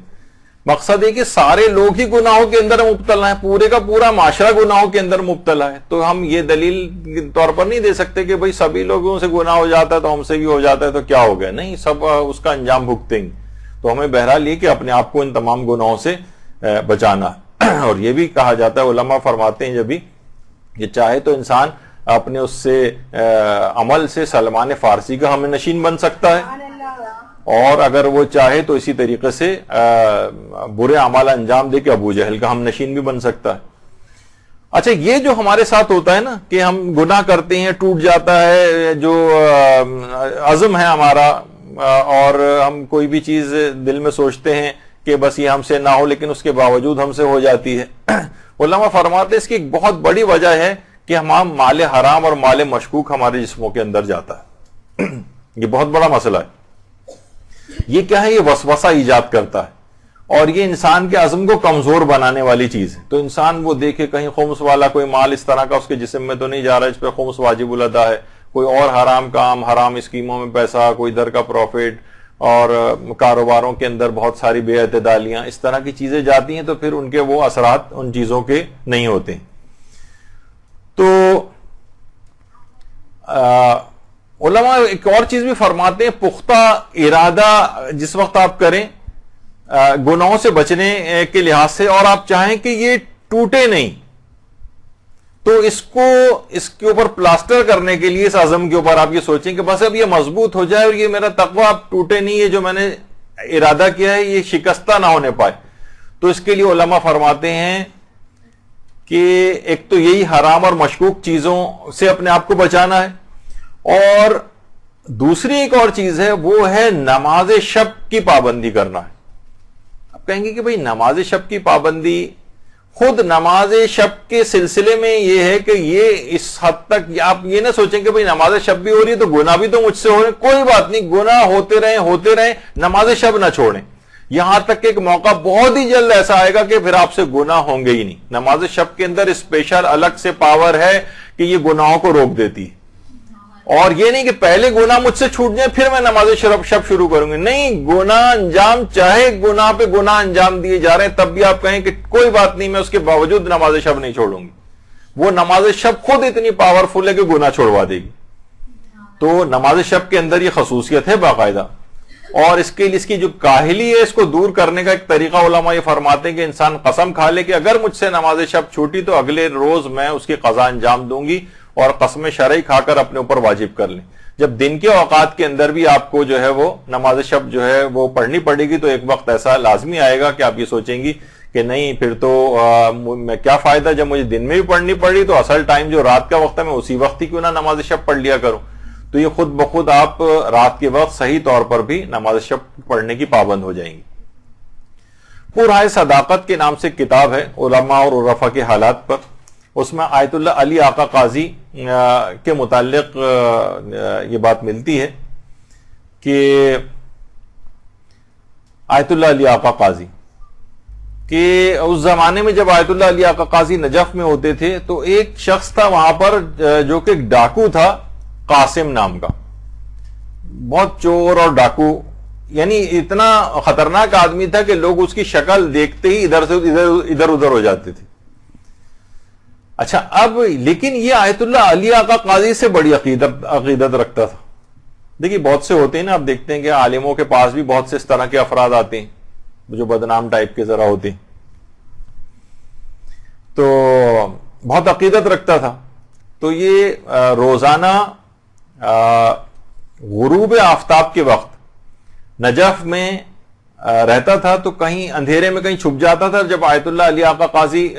رستے میں مسجد جاتے ہوئے یا روزے کی طرف جاتے ہوئے وہاں سے گزرتے تو اچانک سے ان کے سامنے آ جاتا تھا اور سلام کرتا تھا, مصافحہ کرتا تھا. روز ایسا ہی ہو رہا تھا. تو شاگردوں نے آیت اللہ علی آقا قاضی سے کہا کہ آقا یہ بات اچھی نہیں لگتی ہے, ایک چور ہے, ڈاکو ہے, اس کی تو بہت منفی شہرت ہے,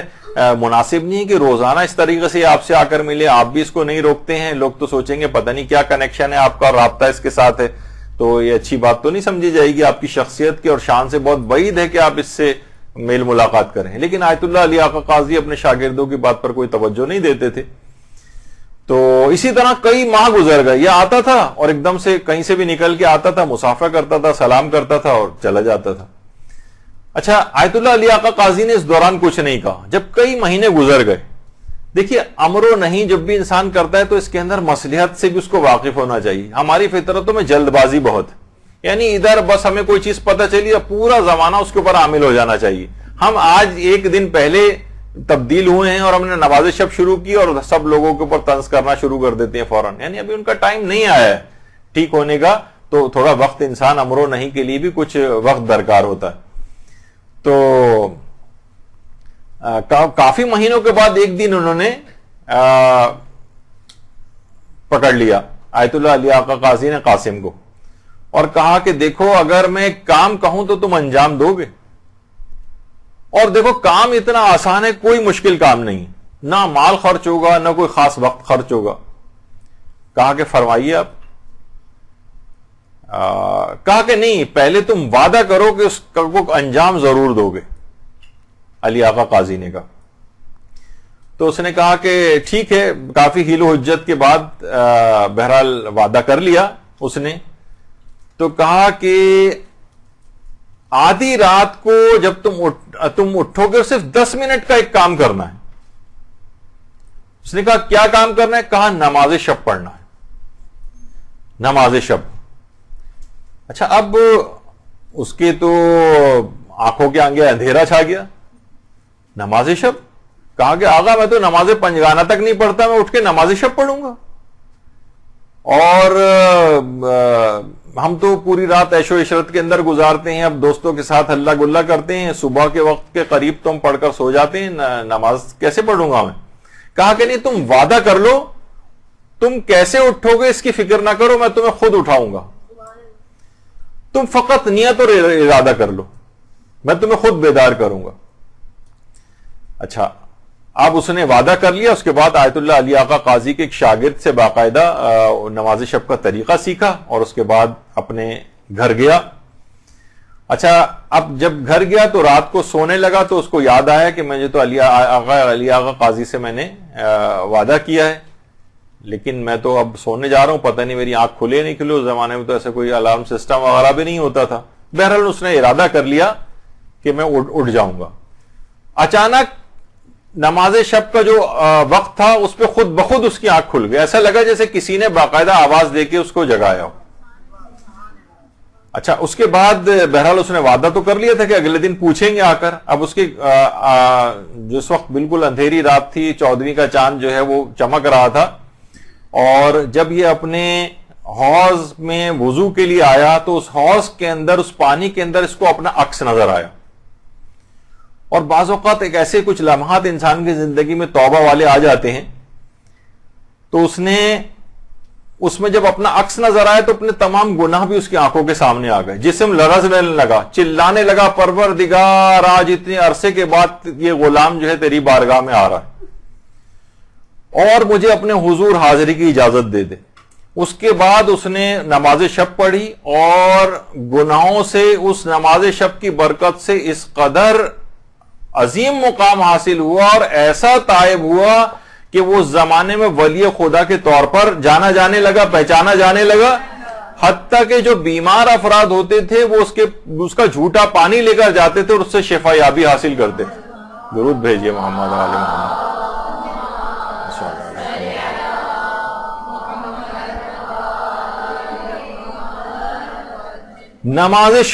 نماز شب نے اس قدر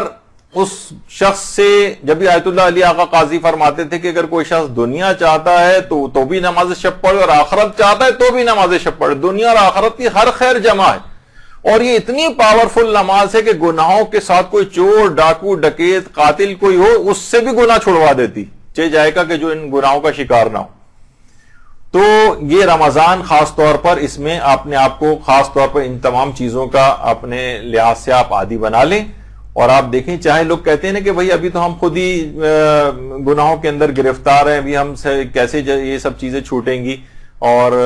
نماز شب کیا کرنی، نماز شب کے اندر اتنی زیادہ پاور ہے کہ خود گناہ چھوڑوا دے گی۔ بس اس کی آپ 10 منٹ کی روزانہ اس کو پابندی کر کے دیکھیں، پھر آپ نتیجہ اللہ کے اوپر چھوڑیں اور دیکھیں گے نماز شب کتنی پاورفل چیز ہے۔ اور اس لحاظ سے بھی اگر آپ دیکھیں تو اس میں کوئی مسئلہ بھی نہیں، رات کو اٹھنے والا بھی کوئی مسئلہ نہیں ہے۔ آیت اللہ سیستانی کے فتوے میں تو نماز عشاء کے پڑھنے کے فوراً بعد بھی آپ نماز جو ہے شب پڑھ سکتی ہیں۔ اچھا نماز شب کو اگر رات ہی کو اٹھ کر پڑھنا چاہے، جو اس کا اول وقت ہے فجر سے ذرا پہلے اٹھ کر پڑھنے کا، اگر کوئی جو افضل وقت میں بھی پڑھنا چاہے تو اس کا بھی ایک نسخہ آیت اللہ بہجت نے بتایا۔ آیت اللہ بہجت فرماتے تھے کہ اگر دن کی نمازوں کو آپ اول اوقات میں انجام دیں تو نماز فجر کے لیے اور نماز شب کے لیے بیدار ہونا مجھ پر چھوڑ دیں۔ بس آپ کو رات میں اٹھنا مشکل ہو رہا ہے نا، تو دن کی نمازوں کو اول وقت میں اوقات میں انجام دے دو، خود بخود، یعنی مجھ پر چھوڑ دو۔ ایک لحاظ سے مجھ پر چھوڑ دو سے مرادی کہ پروردگار عالم خود بخود ایسے وسائل آپ کو مہیا کرے گا کہ آپ خود بخود نافلہ شب کے وقت اٹھ جائیں گی یا نماز فجر کے وقت۔ یعنی یہ چیز کوئی کہے کہ نماز فجر پہ مجھ سے نہیں اٹھا جاتا، نماز شب کے لیے نہیں اٹھا جاتا، 10 منٹ پہلے کہیں اس سے پہلے نماز شب کا فضیلت کا ٹائم ہوتا ہے تو اس سے پہلے، تو دن کے اوقات میں آپ اول اوقات میں دن کی نمازوں کو انجام دیں۔ ظہر، عصر ہے یا مغرب عشاء کو بھی انسان جو ہے وہ پڑھ سکتا ہے اول اوقات میں، تو خود بخود لازمہ بنے گا کہ آپ فجر کے لیے اٹھیں گی اور نماز شب کے لیے اٹھیں گے۔ تو کتنے ہی لوگ ایسے ہیں کہ دیکھیے کہیں پہ بھی ایران میں تو اکثر نظر آتا ہے، جو پابند ہوتے ہیں وہ اپنی گاڑی واڑی روکتے ہیں، مصلی ان کے ساتھ گاڑی کے اندر رکھا ہوتا ہے، بچھاتے ہیں اور نماز۔ ہمارے ہاں تو اس قسم کا ماحول ہم لوگوں کے لیے اور مسائل ہیں، لیکن بہرحال جو اس کے پابند ہیں وہ اس طرح سے تو کرتے ہیں۔ حتیٰ کہ یعنی جو ایئر ہوسٹس وغیرہ ہوتی ہیں اور وہ بھی اول اوقات میں وہاں پر اس طرح سے انجام دیتی نظر آتی ہیں۔ کتنی تصاویر ہیں اس طرح سے اگر آپ دیکھیں انٹرنیٹ پہ۔ باقاعدہ آیت اللہ بہجت نے جب یہ بات کہی تو ان کے ایک طالب علم نے اس بات کو پریکٹس کیا، دن کی اوقات وہ رات کو نہیں اٹھ پاتا تھا، حتیٰ کہ فجر بھی قضا ہو جاتی تھی اس سے، تو اس نے آقا بہجت کی اس بات پہ عمل کیا کہ دن کی نمازوں کو اس نے اول اوقات میں پڑھنا شروع کیا، تو وہ خود کہتا ہے کہ میں مدرسے میں اپنے کمرے میں سویا ہوا تھا کہ اس کے بعد اچانک سے مجھے لگا کہ کسی نے مجھے آواز دی کہ نماز شب کے لیے اٹھ جاؤ. جب میں اٹھ کے میں نے ہر جگہ تلاش کیا, کوئی بھی آدمی کہیں نظر نہیں آیا کہ جس سے پتہ چلتا ہے کسی نے مجھے اٹھایا. تو یہی وجہ ہے کہ آیت اللہ محمد حسین طباطبائی بھی یہ بات فرماتے تھے کہ نماز شب کو اٹھانے کے لیے باقاعدہ اللہ کی طرف سے ایک فرشتہ مقرر ہے جو آپ کو اٹھا دیتا ہے. تو بس یہ آپ کو اس طرح سے اس کی طرف رغبت کرنی ہے اور ارادہ کرنا ہے, پھر دیکھیے کہ آپ کس طرح سے اٹھتے ہیں. اچھا, جو بے رغبتی بھی باقاعدہ ہوتی ہے نا بعض اوقات, اس کو بھی دور کرنے کا ایک طریقہ علماء یہ بیان فرماتے ہیں کہ جو توفیقات کے اوقات میں تساہل سے کام نہ لیں. یعنی جب واقعی آپ کا دل عبادت کرنے کے لیے چاہ رہا ہو تو آپ اس موقع کو نہیں چھوڑیں. یعنی دیکھیے بہت سے اوقات ایسے ہوتے ہیں واقعی آپ کا دل عبادت کو چاہ رہا ہوتا ہے, لیکن اس میں بھی آپ وہی 3 منٹ 4 منٹ بس پڑھ کے فوراً اٹھ جاتی ہیں, حالانکہ ابھی رغبت باقی تھی, ابھی عبادت کی طرف آپ کا دل رجحان تھا, ابھی اٹھنے کو دل نہیں جا رہا تھا, لیکن اب آپ نہ فوراً اٹھ جاتی. نہیں, اوقات جو توفیق ہیں اس میں تساہل سے کام نہ لیں. یعنی جب دل چاہ رہا ہو تو, جب نہیں دل چاہ رہا ہو تو یقیناً اٹھ کر آپ چلی جائیں, دل پہ بہت زیادہ زبردستی نہ کریں, لیکن جو اوقات توفیق ہیں اس میں تساہل اور سستی سے کام نہیں لینا چاہیے. تو اس لحاظ سے عبادات کے اندر کوئی کوتاہی وغیرہ نہ ہو. تو اس سے کیا ہوگا کہ بے رغبتی کے اوقات کم ہونے لگیں گے. یعنی علماء فرماتے ہیں کہ آپ کی بے رغبتی کم ہونے لگے گی جب آپ اوقات رغبت کو صحیح استعمال کریں گی, تو بے رغبتی کے اوقات کم ہونے لگیں گے. تو یہ ایک خصوصیت کے ساتھ ہے. یہی وجہ ہے کہ آیت اللہ علی آقا قاضی وہ ایک جملہ جو ہے وہ کہتے تھے, اور یہ جب سے میں نے جملہ پڑھا تھا مجھے خود اپنی نمازوں کے درمیان میں یہ چیز یاد آتی. یعنی وہ کہتے تھے کہ دیکھو اپنی نمازوں کے ساتھ بازاری مت کرو. بازاری یعنی کھلواڑا مت کرو. یعنی بہت اہمیت والی چیزیں نماز میں ہوتا ہے نا کہ بس جلد بازی میں بعض اوقات ہوتا ہے کہ بس جلد سے جلد نماز ختم کر دی جائے. فوراً دماغ میں لے کر آئے آیت اللہ علی آقا قاضی کی بات کہ نہیں, کھلواڑ مت کرو, اس کے ساتھ گیمز مت کھیلو. یہ بہت تم خدا کی بارگاہ میں کھڑے ہوئے, کوئی معمولی چیز نہیں تھی کہ ہر وقت تم بس نکل بھاگنے کی اور رسی اڑا کے بھاگنے کی فکر میں رہتے ہو. یہ ایک لحاظ سے نمازوں کا استخفاف ہے, یہ نمازوں کی یعنی اہمیت تم اپنی نگاہ میں جو ہے تم نے کم کر رکھی. تو جس وقت بھی اول اوقات میں انسان کو چاہیے کہ وہ خشوع و خضوع اور آداب کے ساتھ نمازوں کو پڑھے. اور خاص طور پہ کہتے تھے کہ تسبیح حضرت زہرا نماز کے بعد یہ خاص طور پہ پڑھی جائے. اللہم صلی علی محمد و آل محمد. اور تیسری چیز ایک اور خاص خصوصیت کے ساتھ بتاتے تھے, ابھی بھی تمام علماء سے آپ پوچھیں کہ افضل ترین تعقیبات میں سے تسبیح حضرت زہرا ہے. آیت اللہ سیستانی کا وہ فتویٰ اور جتنے علماء ہیں ان سب کا یہ ہے. اور اس کے بعد خاص طور پر آیت الکرسی, یعنی خود تعقیبات نماز کے اندر آیت الکرسی کا پڑھنا. یہ آقا علی آقا قاضی 3 چیزیں کہتے تھے کہ انتہائی خشوع و خضوع کے ساتھ نمازیں پڑھو, تسبیح حضرت زہرا کو فراموش نہ کرو, ہر نماز کے بعد آیت الکرسی لازمی پڑھو, پھر دیکھو کہ روحانی ترقی تمہیں کیسے نصیب ہوتی. اچھا, ابھی آپ نے سنا تھا کہ آقا جوادی عاملی فرماتے تھے کہ پیغمبر اسلام کا نام تک بھول جائے گا وہ. تو فرماتے ہیں کہ 2 افراد ایسے ہیں جو نام نہیں بھولیں گے, یعنی یہ فوراً ان کو یاد آ جائے گا. اچھا, ایک تو نام ایک اور عمل کے سلسلے میں وہ آگے بتاؤں گا. جو دوسرا شخص انہوں نے بتایا وہ ہے جو کہ نمازوں میں اذان اور اقامت جس وقت وہ پڑھتا ہے تو اس کے اندر اشہد ان محمد الرسول اللہ پڑھتا ہے. تو جو اپنی نمازوں کے اندر اذان اقامت اس سے نمازیں پڑھتا رہا ہے تو یہ کتنی دفعہ اس نے اس کی تکرار کی, یہ نہیں بھولے گا پیغمبر اسلام کا نام. اور اسی طریقے سے جو نمازوں کا پابند ہوگا وہ تشہد کے اندر بھی پڑھتا ہے اشہد ان محمدًا عبدہ ورسولہ, اور السلام علیکہ ایھا النبی سلام کے اندر بھی پڑھتا ہے. تو اتنی دفعہ پیغمبر کے نام کا تکرار جو ہے اس کو ہوگی کہ یہ ان کے نام کو بھول نہیں پائے گا. اس کا مطلب یہ ہے کہ یہ خطرہ ان تمام افراد کے ساتھ لگا ہوا ہے جو اپنی نمازوں کو نہیں پڑھتے ہیں, جو نمازوں کے پابند نہیں ہیں. ان کو یہ نام ہو سکتا ہے کہ وہاں پر یاد ہی نہ آئے سوال منکر و نکیر کے وقت. یعنی ایک بہت اہم چیز یہ ہوگی کہ سوال منکر و نکیر جو جس وقت ہو رہا ہوگا تو اس وقت اس کو پیغمبر اسلام کا نام نامی یاد آ جائے. وہ اس کے لیے لازمی ہے کہ وہ اذان اقامت تشہد سلام اور نمازوں کو پڑھنے کا پابند ہوگا, تو انشاءاللہ یہ مسئلہ اس کے ساتھ نہیں پیش آئے گا. اچھا، تو یہ اس طرح سے چیزیں ہوتی ہیں. جو ابھی وہ کہتے ہیں کہ عام طور پر جو تلقین جب پڑھی جاتی تو آپ کو پتہ ہے کہ 3 بار تلقین پڑھنے کے جو ہے وہ اوقات بتائے گئے ہیں. تو جس میں اسم افہام اور سب لوگ اوپر کھڑے ہوئے سن رہے ہوتے ہیں، ایک آدمی نیچے قبر کے اندر جو ہے وہ بیٹھا ہوا جو ہے وہ پڑھ رہا ہوتا ہے. تو اتنی یاد دہانی کے باوجود بھی 3 دفعہ تلقین پڑھی جا رہی ہے، تب بھی پیغمبر کا نام بھول جائے گا. ایسے افراد گناہوں کے باعث جو خاص طور پہ بے نمازی وغیرہ ہوتے ہیں. تو لیکن جو بہرحال واجب اور مستحب نمازوں کے اندر اس طرح سے پیغمبر کا نام، یعنی جو ان کا پابند ہوگا تو خود بخود اس کو نام یاد آ جائے گا. تو نہ صرف یہ ہوگا بلکہ وہ فرماتے ہیں کہ ظاہر ہے کہ وہ عربی نہیں جانتا ہوگا، تب بھی اس کے لیے کوئی مسئلہ نہیں ہوگا نام کو اس کو وہاں پر یاد آنا. اور اس کے بعد فوری طور پر جس وقت وہ سوال منکر و نکیر کا صحیح طور پر جواب دے گا، فوراً جنت کی کھڑکی اس کے لیے کھول دی جائے گی اور قیامت تک وہ لطف اندوز ہوتا رہے گا جنت کی نعمتوں سے وہاں پر. اور قیامت سے بھی پہلے جس وقت ہمارے امام زمانہ علیہ الصلوۃ والسلام تشریف لائیں گے،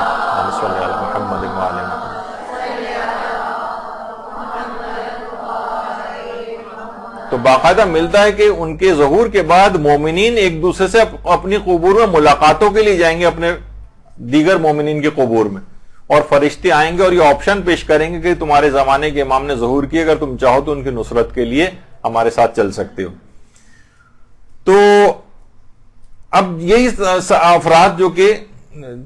گنڈے دار نمازی ہوں گے یا مثلا نمازی نہیں پڑھتے ہوں گے، یہ اس وحشتناک ماحول میں پیغمبر کا نام جو ہے وہ بھول جائیں گے. تو یہ ایک مسئلہ جو ہے وہاں جا کر پیش آ سکتا ہے. اچھا، اب کیونکہ اتنا وقت بھی نہیں ہے، مولانا بھی آنے والے ہوں گے، تو مجھے جلد سے جلد اس کو ختم کرنا ہے. تو اب دیکھیے بہرحال یہ جو نماز شب ہے، اس میں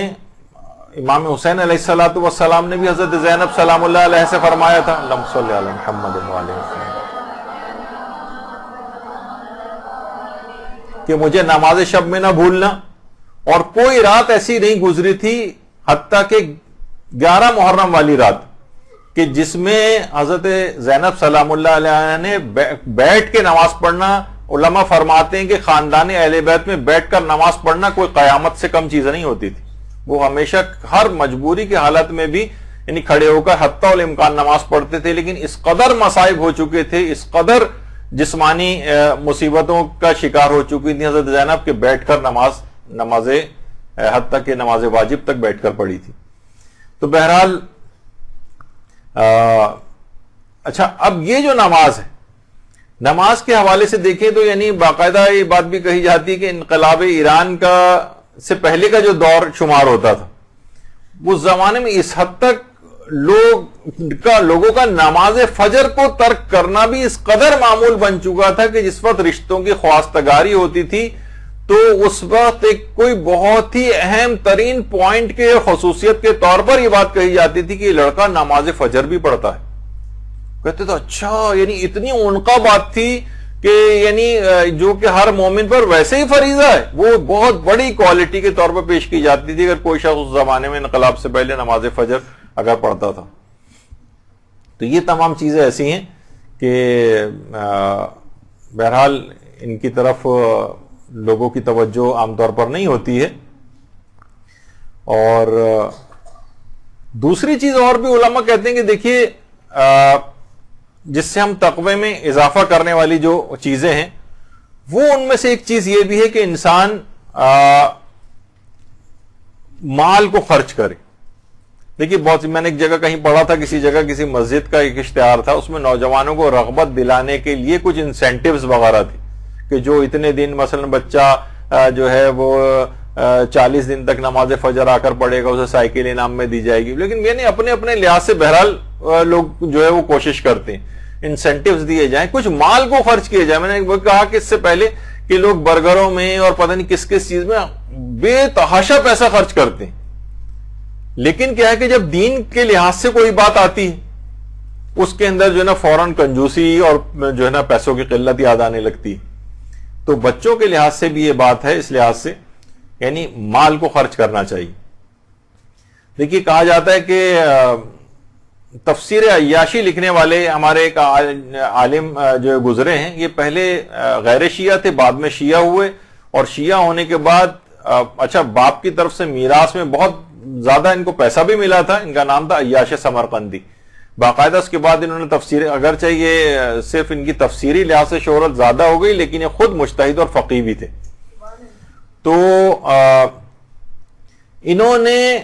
بلکہ صف اول کے فقہاء میں ان کا شمار ہوتا تھا، لیکن تفسیر زیادہ مشہور ہوئی ان کی. تو اتنی زیادہ جتنی بھی دولت ان کو میراث میں ملی تھی، انہوں نے ساری کی ساری وہ کتابوں کو جمع کرنے، اس کی نقول بنوانے اور طالب علموں کے اوپر سب کی سب دولت خرچ کر دی تھی. اور تفسیر قرآن کے لحاظ سے تو کتنے زیادہ مشہور ہوئے. تو ہمارے ہاں بھی یہی ملتا ہے، ہم دیکھتے ہیں کہ بہت ہوا تو پیسہ کتنا خرچ کرتے ہیں دینی تعلیم کے اوپر. مثلا وہی 1000-1500 روپے میں چاہتے ہیں کوئی دینی طالب علم، کوئی بھی بس ہمیں بس یہ قرآن پڑھنا تھوڑا بہت اس کو آ جائے بچے کو. اور اس کے علاوہ مثلا کتنے اچھے طالب علم ہیں، کتنے ایسے علماء ہیں جو قسمہ پرسی کی زندگی گزار رہے ہیں، ان کو تھوڑا سا پیسے زیادہ دے کر ان سے استفادہ کر کے اپنے بچے کو زیادہ روحانی ترقی، ان کو زیادہ علم کی طرف لانے والے افراد، ان پہ پیسہ خرچ نہیں کریں گے. بس اس میں کتنا کہ بس 1000-1500 کے اندر کوئی آ جائے سائیکل کے اوپر پڑھانے والا، کوئی جو 10-15 منٹ پڑھا کے ان کو چلا جائے اور چند سال کے اندر جیسا تیسا بس قرآن ختم ہو جائے. تو کیا ہے کہ دین کے اوپر پیسہ خرچ نہیں کرتے، دنیا کے اوپر بے تحاشا پیسہ خرچ ہوتا ہے. کسی دین کے کام میں جب ہوتا ہے تو ان کو اگر کہیں کہ جناب 5000 روپے قرآن پڑھانے کے لیے، کتنے لوگ ہیں جو بیچارے اسکائپ وغیرہ پہ دینی طالب علم پڑھا رہے ہوتے ہیں، پورا مہینہ بھی پڑھاتے ہیں، اور خاص طور پر باہر رہنے والے افراد جو ہیں کہتے ہیں نہیں ہم تو $15 سے زیادہ آپ کو نہیں دے سکتے، ہم تو $10 سے زیادہ آپ کو نہیں دے سکتے ایک مہینے میں. اور کتنا پیسہ وہاں پر اس لحاظ سے خرچ ہو رہا ہوتا ہے، لیکن ساری کنجوسی اور کفایت شاری وہ دین کے اس میں نظر آتی. نتیجہ یہ ہوتا ہے کہ اس کا بھی انٹرسٹ لوز ہو جاتا ہے. ظاہر ہے پیٹ ہر ایک کے ساتھ لگا ہوا ہے، وہ غریب لوگ ہوتے ہیں اور نہیں چل پاتا، تو ان کا بچہ زیادہ تر جاہل ہی اسی طرح سے رہ جاتا ہے، وہ بات آگے نہیں بڑھ پاتی. تو بہرحال مال کو خرچ کرنا اس لحاظ سے،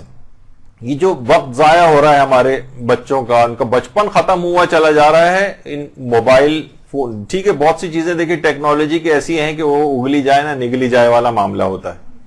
لیکن کیا ہے کہ وہ اب رمضان کی بھی ہے نا وہ جو دعا ہے، آپ دیکھیے گا اللہم فک کل اسیر، تمام اسیروں کو رہائی عطا فرما. تو یہ جو اسیر بنے ہوئے ہیں موبائل فونوں ہر شخص کے ہاتھ میں، ہر وقت یہ کہ ہر وقت چلیں کسی کنسٹرکٹیو اس کے اندر استعمال ہو، لیکن ہر اس کو ابھی جو میں مثال دے رہا 30 سیکنڈ کے اندر 4 رکعتی نماز ختم کر کے کے بعد فوراً بعد گھنٹوں کے لیے یہ اٹھانا ہوتا ہے اس کے ہاتھ میں، یہ زندان کے اندر اس کو جانا ہوتا ہے. تو یہ بہرحال ایسی چیز ہے. وقت کا ضائع کرنا دینی اعتبار سے تقوی کا حصول وقت ضائع کرنے کے ساتھ جو ہے یہ ممکن نہیں. آیت اللہ خوئی کے متعلق بھی بات ملتی ہے. آیت اللہ خوئی جوانی ہی کے دور میں، یا آیت اللہ خوئی کی جوانی کی تصویر، یعنی اس حد تک اپنے وقت کو قابو کرتے تھے کہ کبھی جوانی کے دور میں گھر میں کھانا سالن پکنے میں دیر ہوتی تھی تو روٹی کا ایک ٹکڑا جیب میں ڈال کر اور درس دینے کے لیے روانہ ہو جاتے تھے کہ میں رستے میں کسی جگہ بیٹھ کے یا کہیں پہ بھی وہ روٹی کے ٹکڑا کھا کے گزارا کر لوں گا، لیکن وقت میرا جو ہے وہ ضائع نہ ہو. اور یہاں تک کہ جو جب روزانہ کوفے سے نجف بھی جو جاتے تھے تو پیدل چلنے کے جاتے کے دوران دیکھا جائے تو بھی پیدل چلتے ہوئے جا رہے ہیں، اس میں کوئی آدمی کیا مطالعہ کر سکتا ہے. تو اس وقت یہ جتنے بھی سورہ ہے قرآنی ہوتے تھے یا کوئی قرآن کے پاس ہوتا تھا اس کو حفظ کرتے ہوئے جاتے تھے. یہاں تک کہ آیت اللہ خوئی نے 70 سال کی عمر میں تقریباً قرآن بھی پورا حفظ کر لیا تھا. درود بھیجیے وہاں.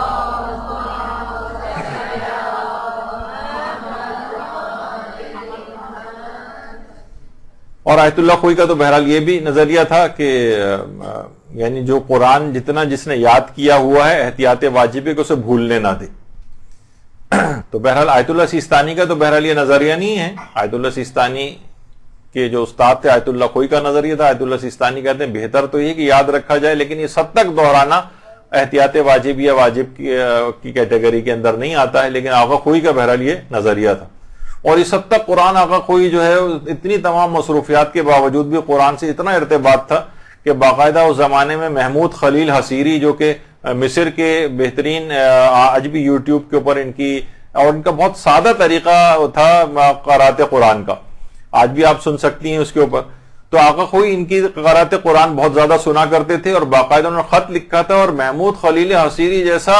ماہر ترین قاری قرآن اس کی غلطیاں ایک دفعہ خط میں نکال کر بھجوائی تھیں. تو محمود خلیل نے پھر جوابی طور پر ایک خط لکھا تھا اور اعتراف کیا تھا کہ واقعی آپ نے صحیح غلطیوں کی میری نشاندہی کی ہے، بلکہ پھر اس کے بعد ان غلطیوں کی آقا خوئی نے جو اصلاح کی تھی اس کو تسلیم کیا اور اپنی غلطیوں کی اصلاح کی. تو وقت بالکل بھی ضائع نہیں کرتے تھے آقا خوئی. میں نے کہا نا کہ چلتے پھرتے بھی تلاوت قرآن کرتے تھے. اور یہی بات آقا بہجت فرماتے ہیں شیخ علی زاہد قمی. شیخ علی زاہد قمی یہ بہت ہی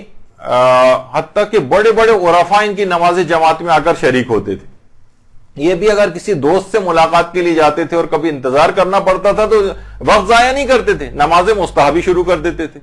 حتیٰ کہ نماز جماعت پڑھنے کے لیے مسجد کی طرف جا رہے ہیں تو نماز آپ کو پتہ ہے کہ مستحبی نماز چلتے پھرتے بھی ہو جاتی ہے. اس وقت کو بھی کیوں ضائع کریں، چلتے پھرتے ہی بھی نماز مستحبی پڑھتے ہوئے مسجد کی طرف رواں دواں ہوتے تھے. کسی جگہ حتیٰ کہ مجلس میں جاتے تھے، کسی تقریب میں جاتے تھے، وہاں اگر کچھ وقت بچتا تھا کہ ابھی مثلا مجلس شروع ہونے میں کچھ وقت ہے، کونے میں جاتے تھے اور نماز مستحبی پڑھنا شروع کرتے تھے. کیوں اپنے وقت کو ضائع کریں؟ تو یہ تمام علماء جو اتنے گزرنے کے بعد 100 150 سال گزرنے کے بعد بھی آج ہم بیٹھ کے ان کا تذکرہ کر رہے ہیں، وہ صرف اسی وجہ سے کر رہے ہیں کہ ان لوگوں نے ان تمام چیزوں کو حاصل کیا. ہم بھی چاہیں، اگر کبھی بعض اوقات لوگ واک کر رہے ہوتے ہیں، واک کر رہے ہیں مثلا آدھے گھنٹے کی واک کر رہے ہیں، اس کے دوران وہ نماز جعفر تیار پڑھ سکتے ہیں. اشارے کے ساتھ رکوع سجدہ کریں اور بہت معمولی سر کے اشارے سے کسی کو پتہ بھی نہیں چلے گا. نماز شب تک آپ جو ہے چلتے پھرتے پڑھ سکتی ہیں، واک کے درمیان پڑھ سکتی ہیں. کوئی شخص حتیٰ کہ یعنی آپ کو پتہ ہے کہ اس کے اندر اس طرح کی جو شرطیں نہیں ہوتی، تو اپنے وقت کو بالکل بھی انسان ضائع نہ کرے. یہی وجہ ہے کہ آقا محسن قراتی بعض احباب بتاتے ہیں کہ انہوں نے اتنے ایران ٹی وی پر تقریباً کے 10,000 گھنٹے کے درس مکمل ہو چکے ہیں. 10,000 گھنٹے. تو یہاں تک کہ بلکہ ایک مجھے باعتبار دوست نے بات بتائی، میں نے خود کہیں پڑھی تو نہیں ہے، لیکن انہوں نے کہا ہے کہ انہوں نے باقاعدہ اس بات کا پتہ چلا ہے کہ انہوں نے اگلے 30 سال کے دروس بھی پہلے سے ریکارڈ کروا دی. اور خود کہتے ہیں جس طریقے سے سگڑ مائیں جو ہوتی ہیں وہ اگلے کچھ دنوں میں اگر کوئی مصروفیت ہوتی ہے تو پہلے سے کچھ کھانے بنا کے فریز کر دیتی ہیں. تو میں بھی اسی طریقے کا کام کر رہا ہوں کہ پہلے سے جو ظاہر ہے کہ ٹی وی کے اوپر بھی تو روزانہ ایک ایک درس آئے گا، کچھ ہوگا، تو انہوں نے اگلے 30 سال کے دروس پہلے سے ریکارڈ کرا کر رکھ دیے، فریز کروا دیے ہیں کہ یہ اگر میں مر بھی جاؤں تو میرے مرنے کے بعد بھی سلسلہ اس طرح سے چلتا رہا. اللہم صلی علی محمد.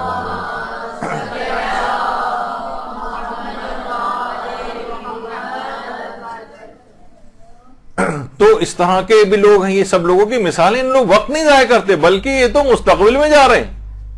یہ تو چھوڑی کہ حال کو ضائع کرنا، انہوں نے تو مستقبل کو کیپچر کر لیا ہے کہ اگر خدا نہ خواستہ ہر شخص کے ساتھ یہ کہ دنیا سے جانا ہے تو آگے کے اگلے 30 سال تک پتہ بھی نہیں چلے گا کہ انتقال کر کے، اور ویسے درس ان کے چلتے رہیں گے. تو بہرحال یہ تمام دیکھیے چیزیں ایسی ہیں کہ یہ اس میں انسان محنت اور کوشش کرنا پڑتی ہے، مقامات اس طرح سے حاصل نہیں ہوتے ہیں. اور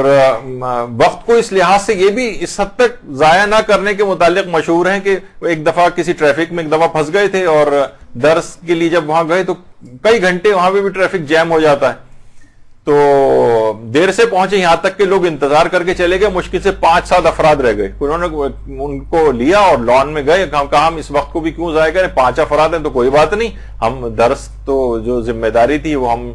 ویسے ہی پوری کریں گے. 5 افراد کو بیٹھ کے وہی 1-1.5 گھنٹے کا درس دیا انہوں نے بیٹھ کے لان میں. کوئی کرسیاں بھی اٹھا لی گئی تھی تو لان میں گھاس کے اوپر بیٹھ کے درس دے دیا. اور جس جگہ، اور یہ خود یہ نہیں کہ چل کے جائیں، حتیٰ کہ جو جنگی کشتیاں ہوتی ہیں اور وہ ایران میں وہاں ان فوجیوں کو دینے وہاں تک پہنچ جاتے ہیں درس دینے کے لیے. تو یہ نہیں کہ یعنی بعض مبلغین کو تو کہا جاتا ہے ورنہ تو کنویں کے پاس چل کے آنا پڑتا. جواد عملی فرماتے تھے کہ مبلغین وہ کنواں ہیں جو خود چل کے لوگوں کے پاس اس کو جانا چاہیے. تو بہرحال اس طرح سے. اور یہی بات ان کے متعلق بھی کہی جاتی ہے آیت اللہ نائینی کے متعلق. آیت اللہ نائینی کتنی نابغہ روزگار شخصیت تھے. اچھا یہ بھی جس وقت درس دینے کے لیے جاتے تھے تو اس حد تک اذکار اور دعائیں اور تلاوت قرآن کے اس قدر عادی تھے کہ کہا جاتا ہے کسی بھی مجتہد کا درس کا جو مقدمہ اتنا طویل نہیں ہوتا تھا جتنا کہ آیت اللہ نائینی کا ہوتا تھا, کیونکہ کہتے ہیں کہ وہاں بیٹھتے تھے آ کر, اور اس کے بعد آ کر یہ ان کے شاگرد بھی پتہ نہیں چلا پاتے تھے کہ یہ کیا پڑھتے ہیں, لیکن ان کے کچھ شاگرد کہتے تھے کہ ہمیں اندازہ ہوتا ہے کہ شاید یہ درس دینے سے پہلے پوری سورہ یاسین پڑھتے ہیں, پوری سورہ یاسین. تو آیت اللہ نائینی اور بالکل ایسا لگتا تھا جیسے کسی کو اس دوران درس کے دوران پہچان بھی نہیں رہے ہوں, کسی کو ادھر ادھر بھی نہیں دیکھتے تھے, اور اتنے انہماک کے ساتھ اس کو جو ہے وہ ختم کیا کرتے تھے. اور علماء فرماتے ہیں کہ شاید کہ یہ سورہ یاسین کی تلاوت کرتے تھے. تو یہی وجہ ہے کہ آیت اللہ بہجت کہتے تھے کہ بعض اوقات درس کا مقدمہ جو ہے وہ درس سے زیادہ طویل ہو جاتا تھا. اور اس کی مثال بڑی اچھی دیتے تھے کہ جس طریقے سے حضرت مسلم ابن عقیل کی جو اذن دخول ہے اور حضرت عباس علمدار علیہ السلام کا جو اذن دخول ہے وہ خود ان کی زیارت سے بھی زیادہ طویل ہے. تو کہہ رہے ہیں بس ان کا بھی تقریباً ایسے ہی حساب کتاب تھا کہ ان کے درس سے زیادہ ان کے درس کا جو مقدمہ جو ہے وہ طویل ہوتا تھا. اور اس طرح سے وہاں پر آیت اللہ نائینی جو ہے وہ تلاوت قرآن جو ہے وہ کیا کرتے تھے. تو ایک چیز اور بس اس میں بات ہم ختم کرتے ہیں کہ ذکر خدا سے کوشش یہ کریں کہ ذکر خدا سے مستقل آپ کی زبان معطر رہے. اور اس رمضان کے اندر جب ہی چوتھے امام کی سیرت میں ملتا ہے کہ باقاعدہ کہ سوائے امر بالمعروف کے اور تلاوت کے اور ذکر خدا اور تسبیح کے امام کی زبان پہ کوئی اور کلمہ آتا ہی نہیں تھا. تو اس رمضان کو خاص طور پر تقوی میں اگر اضافہ کرنا ہے تو آپ زیادہ سے زیادہ اس میں استفادہ کریں اور کوشش کریں کہ ہاتھ میں اگر ہر وقت تسبیح رہے, اور اگر کوئی شخص کاؤنٹر تسبیح بھی اپنے پاس رکھنا چاہتا ہے تو وہ بھی اس کے پاس رہے. تو جتنا بھی زیادہ اس کے لیے ممکن ہو وہ کوشش کرے کہ زبان پر مستقل ذکر خدا, جب تک ذکر خدا آتا رہے گا ہر وقت وہ پروردگار کی طرف مائل رہے گا, اور مائل رہنے کے بعد خود بخود گناہوں سے بچتا چلا جائے گا. تو اگرچہ ابھی بہت سے اس کے اندر چیزیں اور باقی تھیں, لیکن یہ کہ انشاءاللہ کیونکہ اب دوسرا جو درس ہے وہ بھی بہت اہم ہے, اور مولانا تقی مہدوی صاحب تشریف لے ہیں, وہ ان کا درس ہوگا. تو انشاءاللہ اس کے بعد اگلی ہماری جو اس کے بعد جو رمضان کی جو کلاس آئے گی وہ پوری 2 گھنٹے کی مکمل مسائل فقہ کی ایک پورا ریوائز کریں گے ہم بہت تیز رفتاری کے ساتھ, کیونکہ رمضان کے مسائل تو وہی ہوتے ہیں, بس تیز رفتاری کے ساتھ تاکہ آپ کے سامنے ایک ریویو ان کا ہو جائے. اور اس کے بعد شب قدر کے سلسلے میں آئندہ اتواروں میں جو گفتگو انشاءاللہ آئے گی, تو یہاں پر گفتگو ہم اپنی روکتے ہیں انشاءاللہ, اور آپ جلد سے جلد فارغ ہو جائیں تاکہ مولانا محترم اپنا درس سٹارٹ کر سکیں. وصلی اللہ علی محمد وآلہ الطیبین الطاہرین. برحمتك يا أرحم الراحمين وصلى الله على محمد وآله الطاهرين.